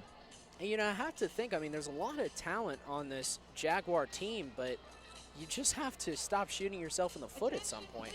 And the skill positions cannot make up. You need to have those big meat and potatoes guys up the middle. It's got to be the offensive line. They are going to determine where your offense is going to go. You can have talented players like Milicek and Cisneros and Connor Lewis, but they need that foundation. First down by a nose. First down, Boulder Creek. The drive remains alive by the nose of a football as Cisneros, who averted disaster right there by holding on to a snap that was nearly a mile over his head, is able to fight for it for the first down. It was an interesting formation. Looks something out of the Jim Harbaugh Stanford days, Carson. You know, that's a good pull. You had the heavy offensive linemen. You had three guys stacked up to the right side, and it was basically our guys are going to fight your guys, and we're going to have one guy carry the football, and we're going to see who comes out on top. That time it was Boulder Creek by 6 inches. And I think you credit Cisneros for making a play there. They give it to Cisneros again. He tries to bounce to the outside using the speed to cut up the corner, but a nice tackle as tracking him down was number 3 for Highland, and a big tackle there on the outside as Cisneros, who really just hasn't been able to get going through the second level, as it was Jackson Delsey coming in on the tackle from that outside position. And really, with all the love being showered on Jay-Sean Lee last week, Delsey has probably outperformed his cornerback on the other side. Yeah, Jay-Sean Lee just hasn't had much action, hasn't had the opportunities to make a lot of play. Had a nice pass deflection earlier in the game, but Jackson Delsey has been really good throughout. You know, and I think about the top cornerback, or the top receiver is Connor Lewis on this Jaguar team, but they haven't even matched up Jay-Sean Lee against him as the run goes up through the middle for a gain of about 3 or 4. Connor Lewis has been held to pretty limited production thus far in this game as well. And you know, this is good running practice for Cisneros, but at some point you have to wonder if they're going to take a shot, at least run a screenplay to a different playmaker, try to score here. I mean, certainly the play calling to me, Carson, seems that they've already surrendered the fact that they're going to have any chance about getting back in this game. Already, we're halfway through the third quarter, and this team's taking about every second off the play clock. They're just letting it drip down inside of 5 seconds each time. Yeah, I think that I agree. So Milicek takes the snap, and Milicek will keep. Trying to get to the outside, but Colomore's in hot pursuit. So is Dawson White. He'll be dragged down by Colomore, short of the marker. The pursuit over and over again. These Highland guys will not give up. They are going to get to you, and they are going to bring you down. So 4th and short. Do you dare bring the punt team on? I wouldn't. I mean, if we're looking at the numbers, the chances that they're going to get it off are probably less than 50%. Yeah, I mean, I'm not much of a numbers guy, but it has not looked good tonight for the Jaguars, especially with the punt team. They've had kicks blocked. They've had fumbled snaps. They've had shank punts. They've had punts that rolled on the ground. It's just been an ugly night of special teams for the Jaguars, and they will leave the offense out on the field. I think this has to be the decision here. Yeah, this is definitely the right decision in my opinion. As Milicek is under center again. A lot of noise coming from the Highland side. They hand it off to Cisneros. He goes to the left side. I don't know if he got it. They needed the 40 as the line to gain, or the 45 rather, and they're going to signal first down, Jaguars. Cisneros has consistently been getting the yards that he needs. And, you know, it's been a good drive from him. Not a thrilling drive overall, but good practice for Cisneros nonetheless. This drive is creeping upon the longest of the game. We've already eclipsed 7 minutes on this drive. Highland may not see the ball in the third quarter. Well, that would be interesting. 33-3 is the score. By the looks of this drive, the Jaguars have surrendered all hope of getting back in this game. Screen pass past the outstretched hands of Ethan Burtz. Just a very poor throw there by Milicek. Burtz definitely had room to run, could have made a play there, but wasn't given the opportunity. Throw was far too out in front. And Milicek, who's been kind of spotty with his throws tonight, he's thrown a couple dimes, but he's also thrown a couple ducks, and that one definitely in the latter category. Yeah, I thought Milicek had a chance to really put his stamp on this game, have consecutive strong weeks. Hasn't quite been the case. Still, Carson, one of the best names you can find in high school football. Absolutely. Bear Milicek, number 6, the starting cornerback for the Boulder Creek Jaguars. As he takes the snap, fakes it to Cisneros, sets up, looks to go deep. Down the middle of the field, it is picked off by Highland. Eamon Allen turns it up the middle of the field, cuts it back, still alive, still on his feet, and will get dragged down. No, he's still fighting as he gets dragged down at the 45-yard line. The effort does not stop from this Highland defense. They are still playing as hard as they can. Sensational play there, questionable throw by Milicek, but a great play by Allen, and then a fantastic return and effort. He was looking for Burtz in the middle of the field, but there was one man who had a better break on the ball than Burtz, and it was Eamon Allen, number 18. And once again, trouble for the offense of Boulder Creek as they have made mistake after mistake. But that's the first turnover of the night. That was not a turnover on downs or coming on special teams. There's holding on the return against Highland, so although they will get the ball, it'll be a little bit deeper in their own territory than they would have liked. Regardless, great job making a stop there. First real shot by the Boulder Creek offense, immediately stopped. It only took him 7.5 minutes in this quarter to take a shot down the field, as Daly will come out with 4:22 left. And the handoff goes straight up the middle. Oh, what a juke. What a nice cut back there by Max Davis. He left the defender in his shoes. Davis fully turned that man around. Really nice run there. And that's a jump cut. Obviously, one of the masters of the jump cut, Frank Gore, who in his days as a San Francisco 49ers was one of the best at jump cutting into the holes, as Davis was shades of the former 49er great. A little bit of stutter up front. This could be against Boulder Creek. As a fellow Bay Area man, as you are, I remember watching Frank Gore always hit the hole. Always hit the hole. He's on the Bills now, correct? He is on the Bills. Wow. He's going to be backing up Devin Singletary. Carson Brever, one of the only Bills fans you can find. And I'm a very proud one. West of upstate New York. Yeah.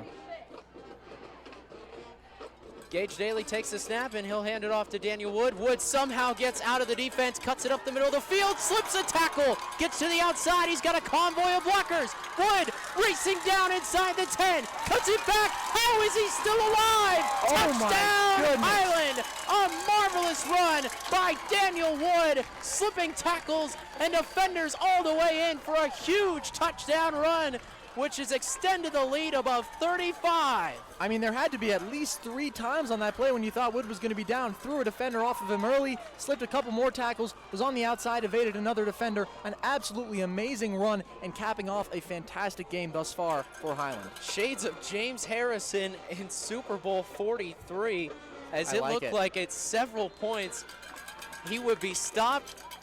Not at all. Wood, who is the emotional leader on this team, as we've mentioned, the score balloons to 40-3. Wood would not be denied on that run. And I know Coach Farrell is a perfectionist, but he has to be very happy with that play. Perfect blocking, and really, how about the downfield blocking? You know, when plays break apart like that, Carson, a lot of times you're going to get holding in the second level just because receivers are turning around looking for guys to hit. Right, but I think that again we see the discipline of this Highland team. They know better, somehow able to still open up those opportunities. But I think Wood himself deserves a lot of credit. Could have been down a few times, kept his feet moving, kept the play going, and just an outstanding run. Well, there's a lot of frustration on the side of the athletes donning the red and white, but for the Highland Hawks in the teal, black, and white shirts, nothing but smiles on the sideline right now. Shouldn't be any other way. As they're up 37 points with 3:30 left in the third quarter. I did not think that this game was going to take this direction when it was 6-3. I mean, you certainly had to give credit to the Boulder Creek defense, even though their special teams have put them in poor positions at several points early in the game. They were able to hold, and you would think this could be a gritty game that would finish, 13-10, somewhere in there. Instead, it is turned into a complete wash. Yeah. As Ray, certainly getting his reps in as a kickoff specialist tonight, will send it deep. Return man brings it up the field, and he'll be tripped up. A nice tackle there in the center of the field. And back out comes the offense for Boulder Creek one more time. The stop there, Tyson Lomu, as everyone's getting in on the action tonight for Highland. Still a lot of enthusiasm from this special teams unit. You saw them jumping up there in excitement at a nice coverage play. Yeah, you certainly love to see the enthusiasm, even with the score as high as it is. Coaches love to see their team keep their foot on the gas. These guys want to win. These guys want to play as close to perfect football as they can, and they've done a great job. It's all about, as the season progresses, it's all about rolling momentum in the next game. That's definitely the objective for Highland right now. As Milicek nearly fumbled the snap, will throw it to the outside. It never had a chance to get to his intended target, who was McFarland, number 81.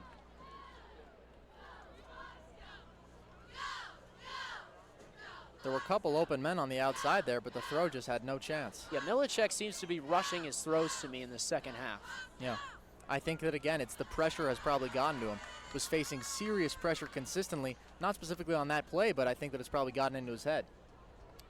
And as a quarterback, when you're just under duress as much as he's been, at a certain point, you just kind of lose hope.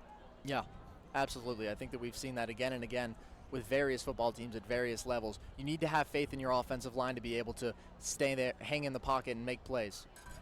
Well, the wind is picked up once again. As Cisneros gets the call, he'll be tripped up behind the line of scrimmage. Highland has an apartment lease in the backfield right now against Boulder Creek. Absolutely. Jacob Cisneros on the carry. For Boulder Creek, Cooper Brown on the tackle for the Hawks. A lot of substitutions here. Yeah, definitely a lot of new players getting looks. Break out that roster, Carson, because we're going to need it. All right. But still, Jay-Sean Lee, Jackson Delsey, the cornerbacks, have remained in the game the whole way, as finally the pocket holds and a long throw down the center of the field, incomplete. Really nice coverage there. Had two men on the receiver. I think Milicek felt like he was forced to try to make a play there. Opening wasn't really there. Great coverage by Highland yet again. So Salcido, who really has been a non-factor himself tonight, and he's been shut down in a large part by the combination of Jackson Delsey and Eamon Allen, as Tanner Crandall back to return at the 50-yard line, right at the midfield Jaguar logo. Highland's defense has been excellent on all three levels. We've talked about the linebacking core a lot, but the secondary has been great too, as have the front men. Highland's running people off the field. Maybe a chance for Boulder Creek to catch him off guard. They won't take it. Vance stands about 2 yards away from his own end zone, and they're praying for a good snap, which goes over the head of Vance, trickling towards the back of the end zone. It may be recovered for a touchdown. What is the call? And it's remarkable, even on that play where there's tremendous... It's a safety. Tremendous confusion from Highland. You have Chris Alonso running onto the field as the ball is basically being snapped, and they're still able to convert and get a safety out of that. Max Davis recovered the ball, but he may have just been a smidgen out of bounds, as it could have been a touchdown. Instead, it will be whistled dead and a safety, so give Highland 2 more points. I think we know a few things that Boulder Creek is going to be working on in practice this weekend for the rest of the season. I don't know if there's such a thing as a special teams day, but they're going to need it. They're going to have to invent it. They're going to have to invest a lot of time in special teams, especially for the lawn snapper. At a certain point, I would think if I was Coach Tony Casarella, I'd look at, okay, so what's the success rate of our punt unit? And basically, there is another option. You can just pooch kick with a quarterback. Yeah.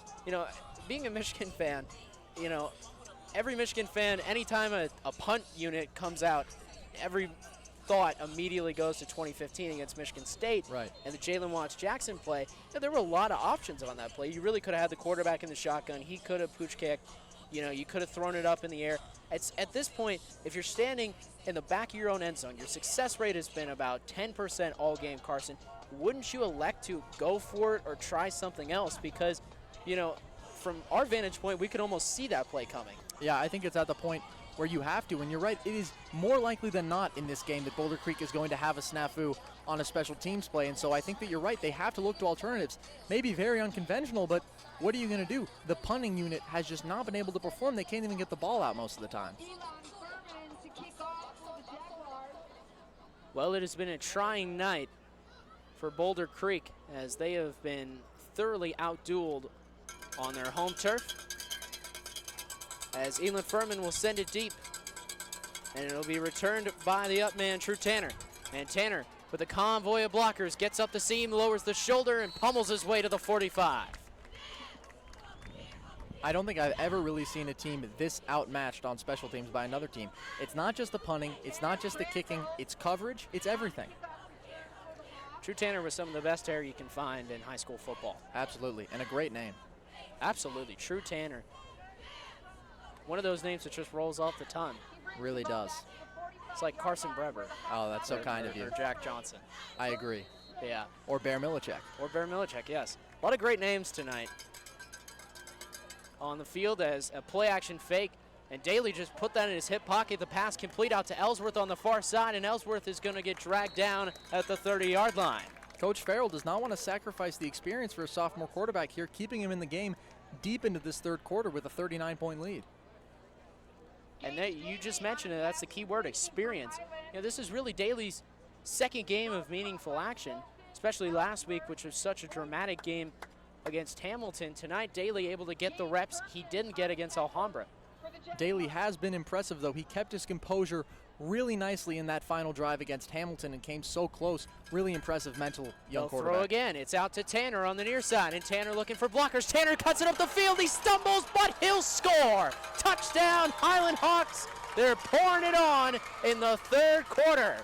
Excellent blocking on that play. Just massive holes. Simple design, brilliant execution. True Tanner with his first touchdown reception of the night. One of the best names and some of the best hair on the football team. Able to put it on the board as the score balloons to 48-3. Ray back on for another point after attempt. He's had one blocked, but outside of that, his kicks have looked mighty good as Ray knocks it through again. And this Highland offense looked a little bit suspect initially, struggling to punch it in the red zone with those opportunities they were given by their special teams unit. Since then, outside of one fumble by Jay-Sean Lee, touchdown on every possession. They really just, the fumble with Jay-Sean Lee was just a miscommunication. I don't think Jay-Sean ever really expected to get the ball on that player. If he did, he didn't have his hands ready because Certainly the ball didn't just look prepared. bounced right off his chest. Yeah, absolutely. One of the rare careless errors by Highland in this game. You know, but certainly, Carson, I like to think that with the score 49-3, you'd like to see a lot of substitutions come into the game for Highland. They want to get their players a lot of experience. So far, that hasn't been the case. Yeah, it's been an interesting choice by Coach Farrell, but I wouldn't blame him. I think it's been smart getting those guys the experience and helping them out long term.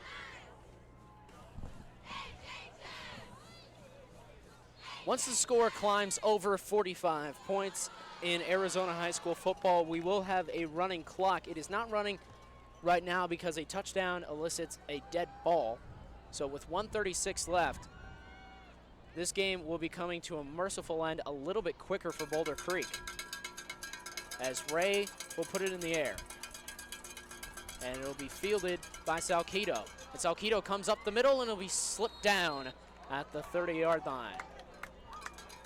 Make no mistake about it, no one is going to get deep into opponent territory when it comes to the Highland Hawks special teams. They're not going to let it happen. And that's been a theme all season long. They took the opening kick of the season back for a touchdown. Yeah, and excelling in special teams is something that we undervalue a lot, but obviously can't talk about it enough for this game. It has been one of the defining aspects as they have thoroughly dominated that phase of the game, and therefore the game. I mean, certainly the storyline for me, Carson, is special teams. I mean, how special teams can turn a game completely upside down. You know, you've seen not only just the miscues for Boulder Creek, but the execution has been so fine for Highland. That is one of the main contributors to the score more than the offense and the defense. You cannot have a more dramatic disparity in special teams effectiveness. Cisneros gets the call. This will be one of his finest runs of the night as he gets to the outside, and his jersey is grabbed as he's taken out of bounds. Into opponent territory for Boulder Creek here. Last time in opponent territory, they were picked off by Eamon Allen. So we'll see how they fare on this possession. You'd certainly like to get a few more points than 3 on the night. But Highland, albeit a lot of returning players, this team is no stranger to blowing out teams. They beat Desert Vista last year 70-20. You want to talk about putting points on the board, 70-20, 70 points in a game. That's the equivalent of 10 touchdowns on the night. And it's funny because they put up almost 50 tonight, but the offense was not great to start. They've turned it around, but it's been all 3 phases of the game. The defense has been outstanding. Special teams, obviously, the best of them all. Toronto with a short catch and dash to the outside. Picks up about 3 yards, second down and 7. Jay-Sean Lee checking out. As the third quarter has come to an end, once again, we mentioned the running clock, so this game will be ending a lot sooner. 49-3 is the score at the end of 3. This really could not be going any better for the Highland Hawks, Carson. And it has to be a disappointing outcome for Boulder Creek as well, but definitely what a way to turn around for Highland after that devastating loss we talked about last week, in which they played well and just came up against a really good team. They have thrashed this Boulder Creek team this week.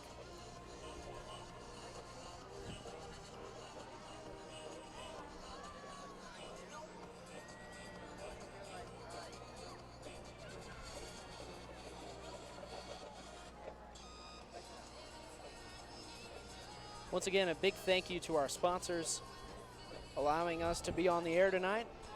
As the Highland Hawks Nest sponsor, Highland Hawks Platinum sponsors flashing on your screen right now, allowing us to be a part of covering this team, which will advance to 2-1 on the season when tonight is all said and done with a complete win over Boulder Creek. Still 12 minutes away. You don't want to see any players get hurt, but you would love to see a lot more experience for the second string, as we've seen almost every single player on this Highland roster that is healthy and able to play get some time tonight. Yeah, and it's officially the right time for Coach Farrell to make this move into really throwing the second stringers in there. I like the idea behind what he was doing, keeping the starters in there for a while, but there comes a point where they've had enough experience for this game. Make sure they end up safe.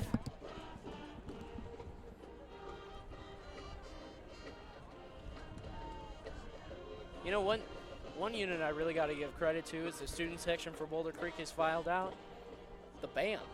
Yeah, the band has been excellent tonight. I mean, the band has stuck it out. No complaints from the band. No, I mean, the band has been marvelous. A couple strong performances of Sweet Caroline from them. Oh, yeah. No, we're at about the second or the third rendition tonight of Sweet Caroline. And it's been great every time. We've been very privileged to hear it. Absolutely. And so, you know, even though they're likely forced to be here as part of their course grade, you know, they're still giving strong performances even with the game far out of reach. And every one of them is getting an A, because this has been outstanding. So I guess if you are a Boulder Creek fan, you can take a few positives away from the game. You know, you have had a few big plays. Your band has performed up to expectations. Yeah. But in terms of the product on the field, this has been about the worst game I've seen pre-snap. Yeah, absolutely. Now, so many mistakes that could have been avoided just through sheer discipline and preparation, which is really disappointing to see. By my count, we're at about 12 pre-snap penalties. Unbelievable. Unbelievable number. Millicek takes the snap and a completion to the outside from Burtz, and Burtz is hit hard at about the, I'd say the 37-yard line. I'll give it to him. And a first down for Boulder Creek.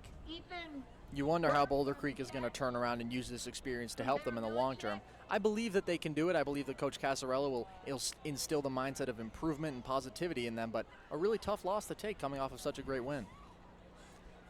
Not just the loss, though, Carson. To me, it's just the miscues. I think this game could be a lot closer if they just didn't shoot themselves in the foot as much. Yeah, it's the nature of the loss.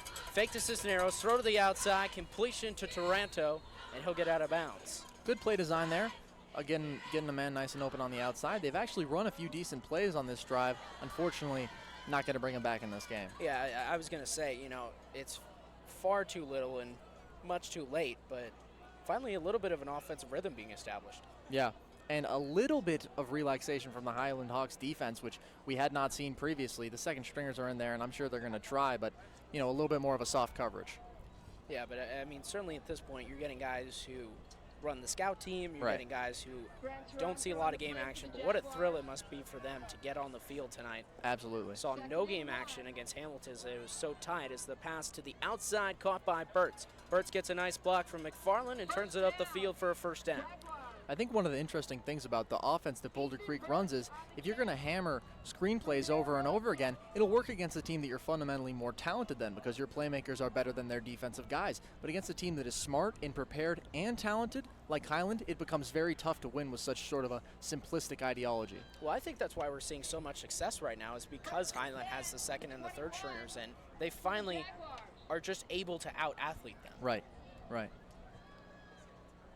And that's what they did against Skyline over and over.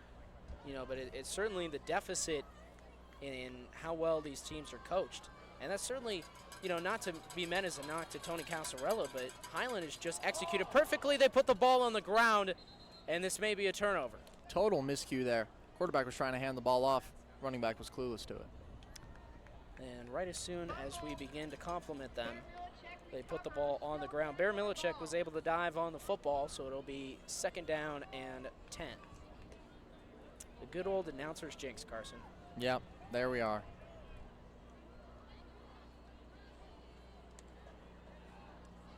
What would you like to jinx next? That one is beyond That's beyond all right. my powers. Yeah, it's above the pay grade. Milicic out of the gun. Looks like the Hawks are bringing pressure again. They do, and that's why this running play never had a chance. And everyone tried to get in on that tackle.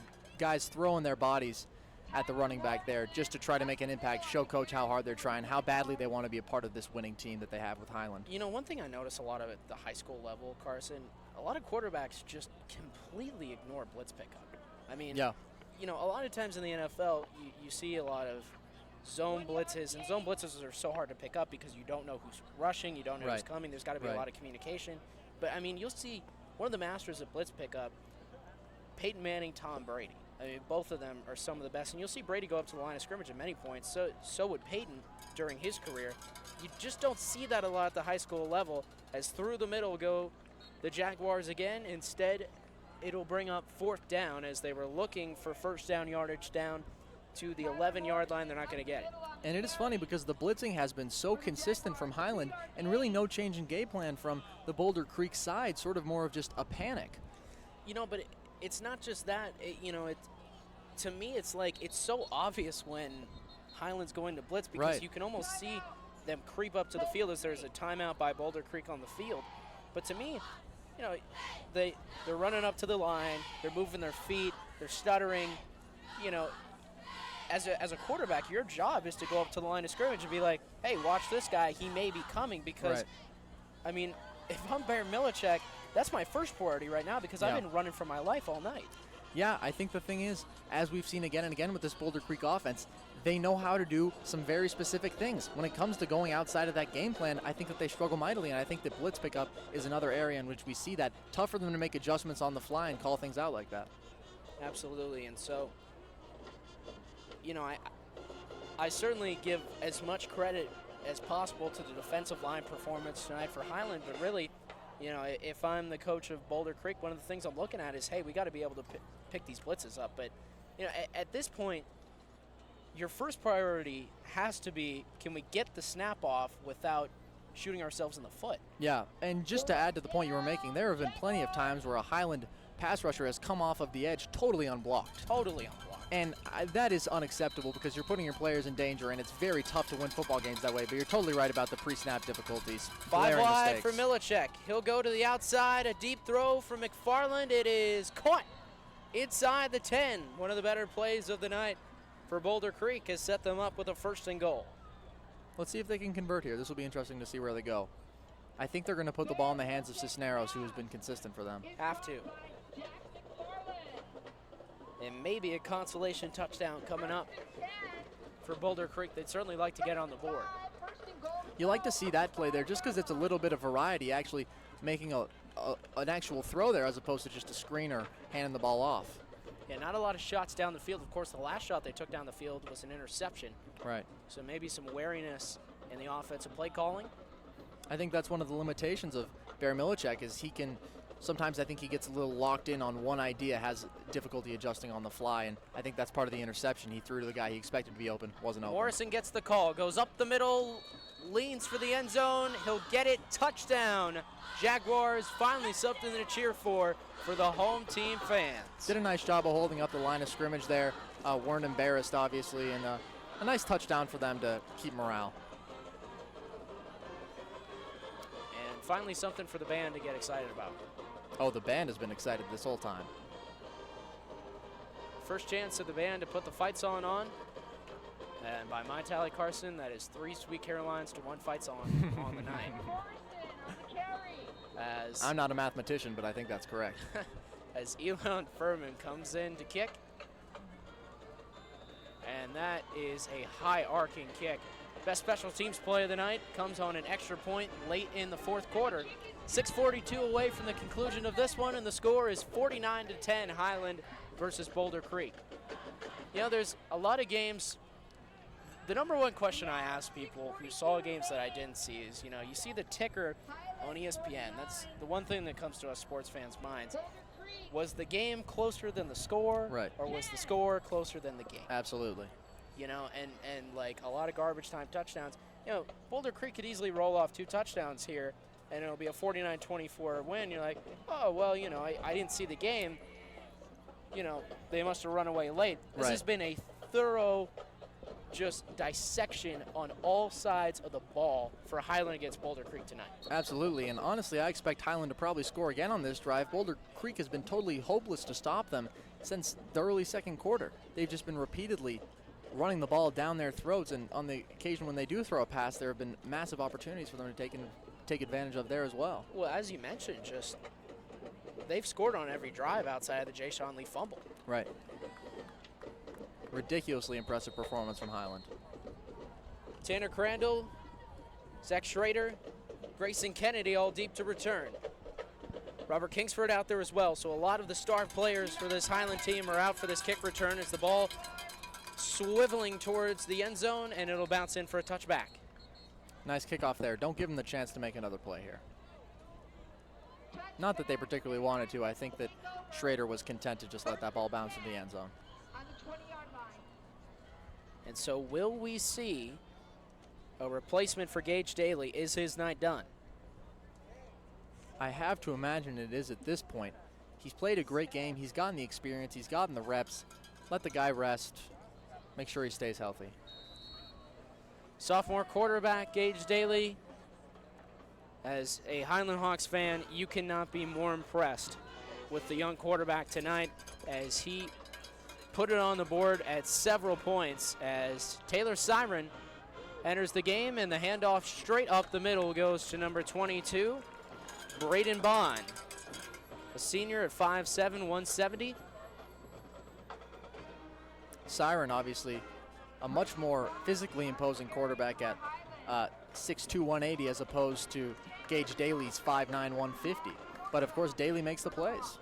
Siren also plays quarterback for the JV squad. His first game of quarterback ever came earlier this season against Desert Vista, where he led a comeback victory for the JV squad of the Highland Hawks. He'll take the snap, he'll fake it, and now he'll take it himself. Runs up the middle and into a scrum. He'll be wrapped up about after a 4-yard gain.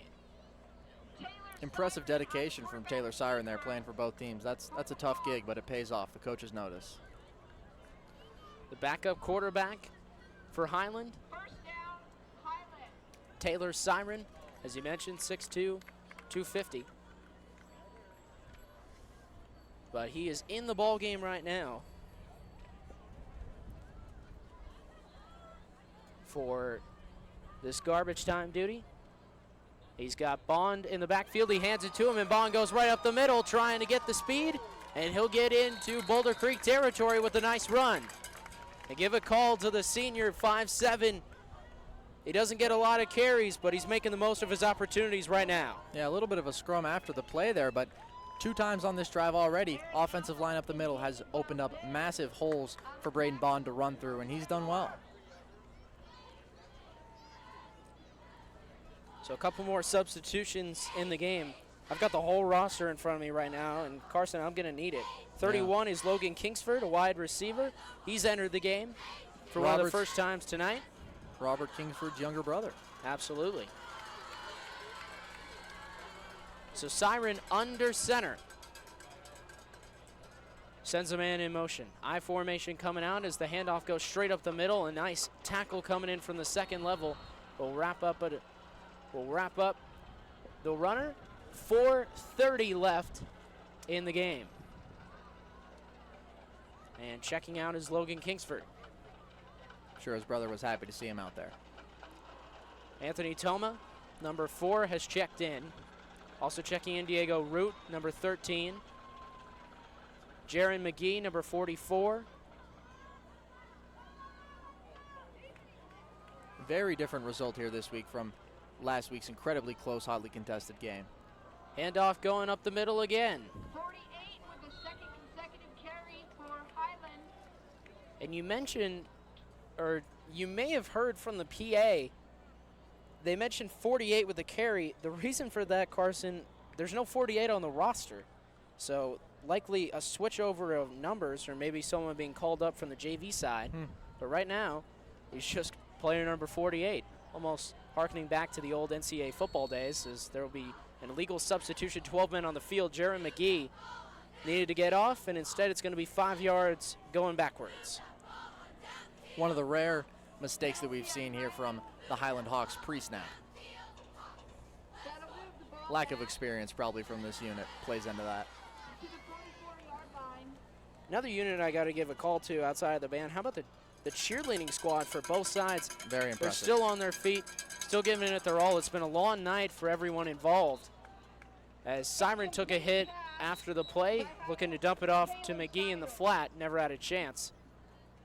But certainly, you know, I mean, cheerleaders, they don't get to sit down. You know, they're doing a lot of stunts. You know, it's physically imposing, but they're out here, still have smiles on their faces, representing their school really well. Definitely some unsung heroes out there doing a great job. And actually a lot of Boulder Creek fans have hung around. Absolutely. I mean, the student section is emptied out a little bit, and, you know, it's understandable. They're high schoolers on a Friday night. Right. But the band has stuck around. The fans have stuck around. A lot of people still hanging around to support their team. They got a lot of faith in their team. 4-7 last year, but they had a very inspiring victory last week. Obviously, they're facing off against one of the best teams in the state. Currently ranked number 16 is Highland if you go on to maxpreps.com, but that is scheduled to change with their complete victory scheduled tonight. Siren escapes pressure, takes off. Nice cut to the outside, and will slide down. Almost looked like he tried to make a move to duck under defenders. Yeah, but a really nice play before that. Definitely confused the defender that was in pursuit. Made me gasp a little bit there. Pretty impressive. Taylor Siren on the run for Highland. And so the kicking unit will come on. Cameron Carter was in on the stop as the ball placed at the 41-yard line. Cameron Carter was able to get a sack last week.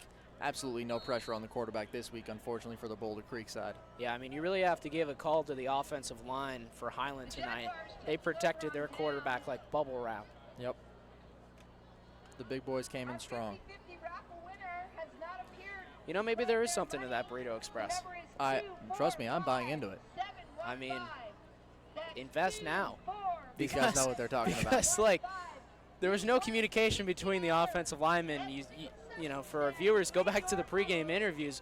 Both offensive linemen interviewed mentioned as the ball put on the ground by Milacek, and he'll slide down. The snaps have been low, they've been high. Tough game. They've been all over the place, but really, I mean, both offensive linemen who Logan Camden interviewed before the game, they mentioned Burrito Express is the place to go. Yeah.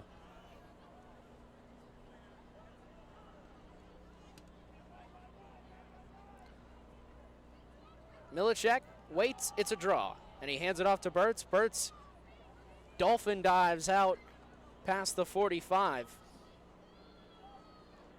Ethan Burtz on the carry. And that's really the best way to describe that play. He dolphin dived. That was he laid out for extra yardage. He did. Despite the fact that he was about a good 6 yards behind the first down marker. Still got to admire the effort this late in the game, with the game this far out of reach. Clock trickling down inside of 2 minutes. They're coming with a lot of pressure, a free runner, but the pass is complete to the outside by McFarland. McFarland turns it up the field, and a shoestring tackle on the far side hash mark will bring McFarland down.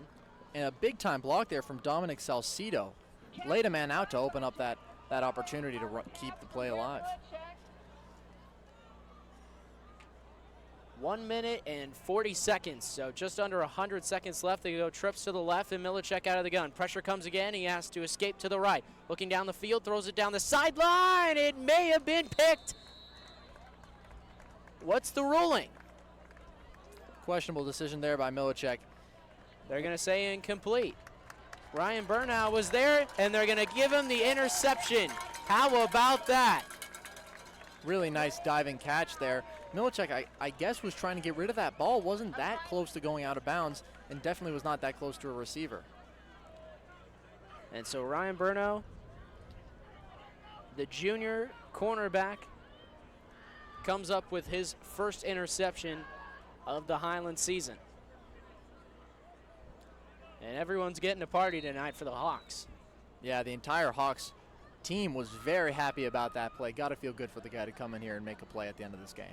And certainly an impressive interception as the run will go to the outside. As now we're getting about the third of the four stringers in. That one is Caleb Woodruff, who's an outside linebacker, but he's in the game to handle running duties as the clock is now at 1 minute and 10 seconds. Yeah, he read the field well there. Got a nice run out of it. Carson, as we approach the end of the game, just give me your final thoughts on what we've witnessed tonight for Highland. I think it's been a great performance all around for the Highland Hawks. We've talked again and again about the special teams dominance, the discipline, the pass rushing, and the smart offensive play here after the first quarter of the game where they were also excellent. A lot of good things to take away from this week and carry forward. Woodruff gets stoned in the backfield. And that will be the last play they'll need to run from scrimmage as they took off the necessary amount of time. So with 30 seconds left on a windy but mild temperature night tonight in Anthem, Arizona, as the wind starts to pick up again, the Highland Hawks are going to advance on the season to 2-1. Boulder Creek drops back to 1-1. And Carson, a complete team win is the defining story of the night. Offense, defense, and especially special teams was what got it done for the Hawks. Coach Farrell has to be extremely proud of his team. Could not have bounced back any better. A little bit of a rocky start, not to be too critical because they were fantastic from then on. Final score is 49-10. Gage Daly had an impressive game along with True Tanner, Daniel Wood, Max Davis, and Tanner Crandall. All were stalwarts on the offensive side, but on the defensive side, who stood out to you? Well, I think the two names that pop out to me are Robert Kingsford and Daniel Wood, both big playmakers out of that linebacking core. Wood made a couple plays. On special teams, Kingsford was the guy who most consistently got into the backfield, rushing off the edge. But there were so many outstanding performers on both sides of the ball from Highland this week, and a great coaching performance from Coach Farrell as well. A lot to be happy about and a lot to be proud of for this team. As the handshake line commencing right around midfield for Boulder Creek. Certainly a lot of mistakes on film that they're going to grimace about on Monday. It's a lot of the simple, easy stuff where if you just practice it enough, if you get it ingrained in your mind to avoid those mistakes, you can do it. And I think it's something they're going to have to work on a lot going forward. Many pre-snap penalties tonight limited this Boulder Creek offense, which never got its wings off the ground. And for Highland, a complete team win in which they dominated their opponents from start to finish. 49-10 is the final score. Shortly we'll be joining our third member of our team, Logan Camden, who has been handling reporting duties down on the field. Of course, next week I will return to that position. But Carson, I appreciate you coming out here. Of course, it was a pleasure. Got to see some great football, really strong performance from the Highland Hawks. I'll be rooting for them going forward. And how about your freshman year at ASU? What have you got planned? Well, I'm doing a lot of work. I'm a sports journalism major, as are you. Doing a couple podcasts, helping out with a radio show, on a radio show. It's good. Good experience. And this has been a lot of fun. Yeah, certainly a big thanks to the Highland Athletic Department letting us come out and live stream their games, as this is a very fun team to cover. They've got phenomenal fans that come out to all their games, and this is no easy drive. Of course, we're from the Bay Area. For all our Bay Area fans listening, about the distance from Anthem to Gilbert, it's about kind of, if you're looking at, you're from the East Bay, so I'd say, yeah, basically you down to me where I live in San Jose, it's about an hour drive. So, they came out a long ways, but as you can see, a lot of fans came out tonight for Highland. Not a lot of students, but it's a long drive on a Friday night. Boulder Creek showed out as well, and especially the band, which will get the last word tonight. As they should. As Highland breaks the huddle in celebration, and they are now 2-1 in the 2019 high school football season. Logan Camden shaking hands with some of the coaches. But Carson, we'll stay up here for just a few more seconds. Looking forward to the rest of the season. What can Highland take from tonight to build upon going forward? I think they have to keep up the discipline and the motivation that kept them so disciplined and prepared for this game. Just because you come away with a big win doesn't mean you can turn off what got you to that big win. Stay disciplined, stay motivated. I have no doubt that they will do that with the leadership of Coach Farrell. And Coach Farrell, you got to give a hand to him. This team is supremely coached well. As speaking of Coach Brock Farrell, we've got the third member of our team standing by with him right now, live on your screen. Logan Camden standing by with the head coach of the winning Highland Hawks. Logan, what you got for us? Brock Farrell, I got a few more questions for you, Coach. So after a dominant team win like this, do you go in and do you celebrate, or do you just prepare harder for next week? We definitely celebrate tonight. Anytime you have success, you want to celebrate it. It's hard to win games at any level and at any place, so we always want to celebrate when we do well. Celebration will end at 7 a.m. tomorrow, and then we'll move on. But we're going to celebrate tonight, and we're going to enjoy this. How impressed were you with Daniel Wood and Tanner Crandall's 2 touchdown performances tonight? Obviously, they're dudes for us. They're players. Mostly, I am pleased with the way that we finished the third quarter. We came out, and right away, Daniel had that big long run for a touchdown, and then we threw a screen, a little bubble screen for a touchdown that True Tanner took to the house. So overall, I'm pleased that we weren't satisfied with just being up by 30, but that we wanted to finish it out, because that's what good teams do. And then I was proud of our guys that got to play. We got everybody in tonight. Our backup defense really played a nice job. They barely got that touchdown at the end. And then our offense moved the ball, so I was pleased. Moving forward, what regular season or playoff goals do you have set for this very young, very talented Highland team? Well, the Arizona BCS here is always a goal of ours. Don't know if we're going to make it. That one loss to Hamilton, it's going to bite us a little bit. But in the end, it really doesn't matter. We just want to, we got Skyline, so we're going to prepare for Skyline, and that's really all that's on our mind right now. We'll let the chips fall where they may. Congratulations again, Coach. Appreciate you. Thank you. Thank you. Back to you guys in the booth. Thank you, Logan. Well, as we look ahead to next week, if Boulder Creek was able to have such a good victory against Skyline, you can only imagine what this Highland team will be able to do. Yeah, I think that we saw a lot of defensive deficiencies in that game last week between Boulder Creek and Skyline. Those will only be more exploited by this really solid, strong Highland Hawks team.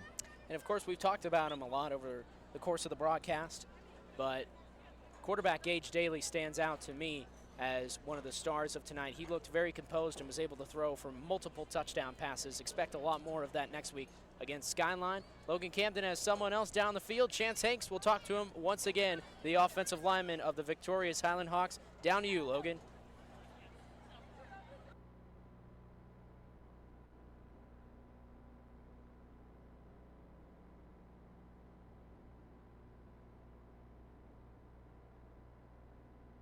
Thanks, guard for Highland High School. Got a few more post-game questions for you. So, after a dominant team win again here today, what are you going to work on in practice after this? I'm just being more physical and taking more people to the ground. That's what I like to hear. Moving forward after this game, do you have any personal goals set for yourself the rest of this season? Just to beat the pancake record and keep getting better as a team. Is what I like to hear. That's about it. I appreciate your time, man. You're a great guy, and I definitely want to see you get that pancake record. Bring in offensive tackle here for Highland High, Noah Boone. How's it going, Noah? Great win today.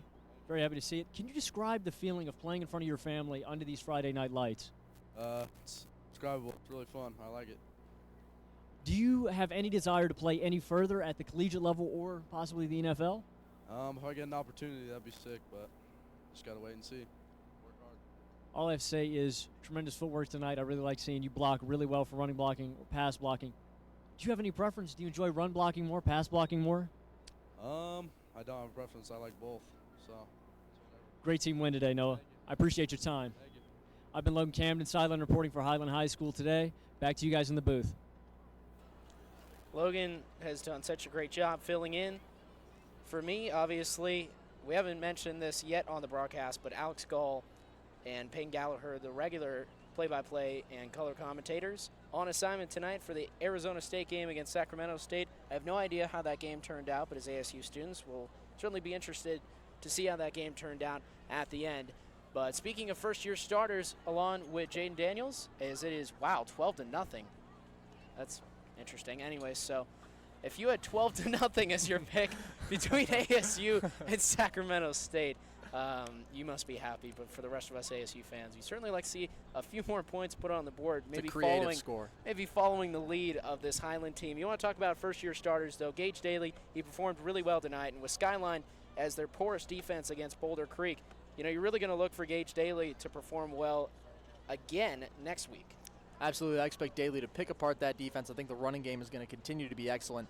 Skyline will be no problem for this Highland team as long as they keep with the things that have made them so successful this week.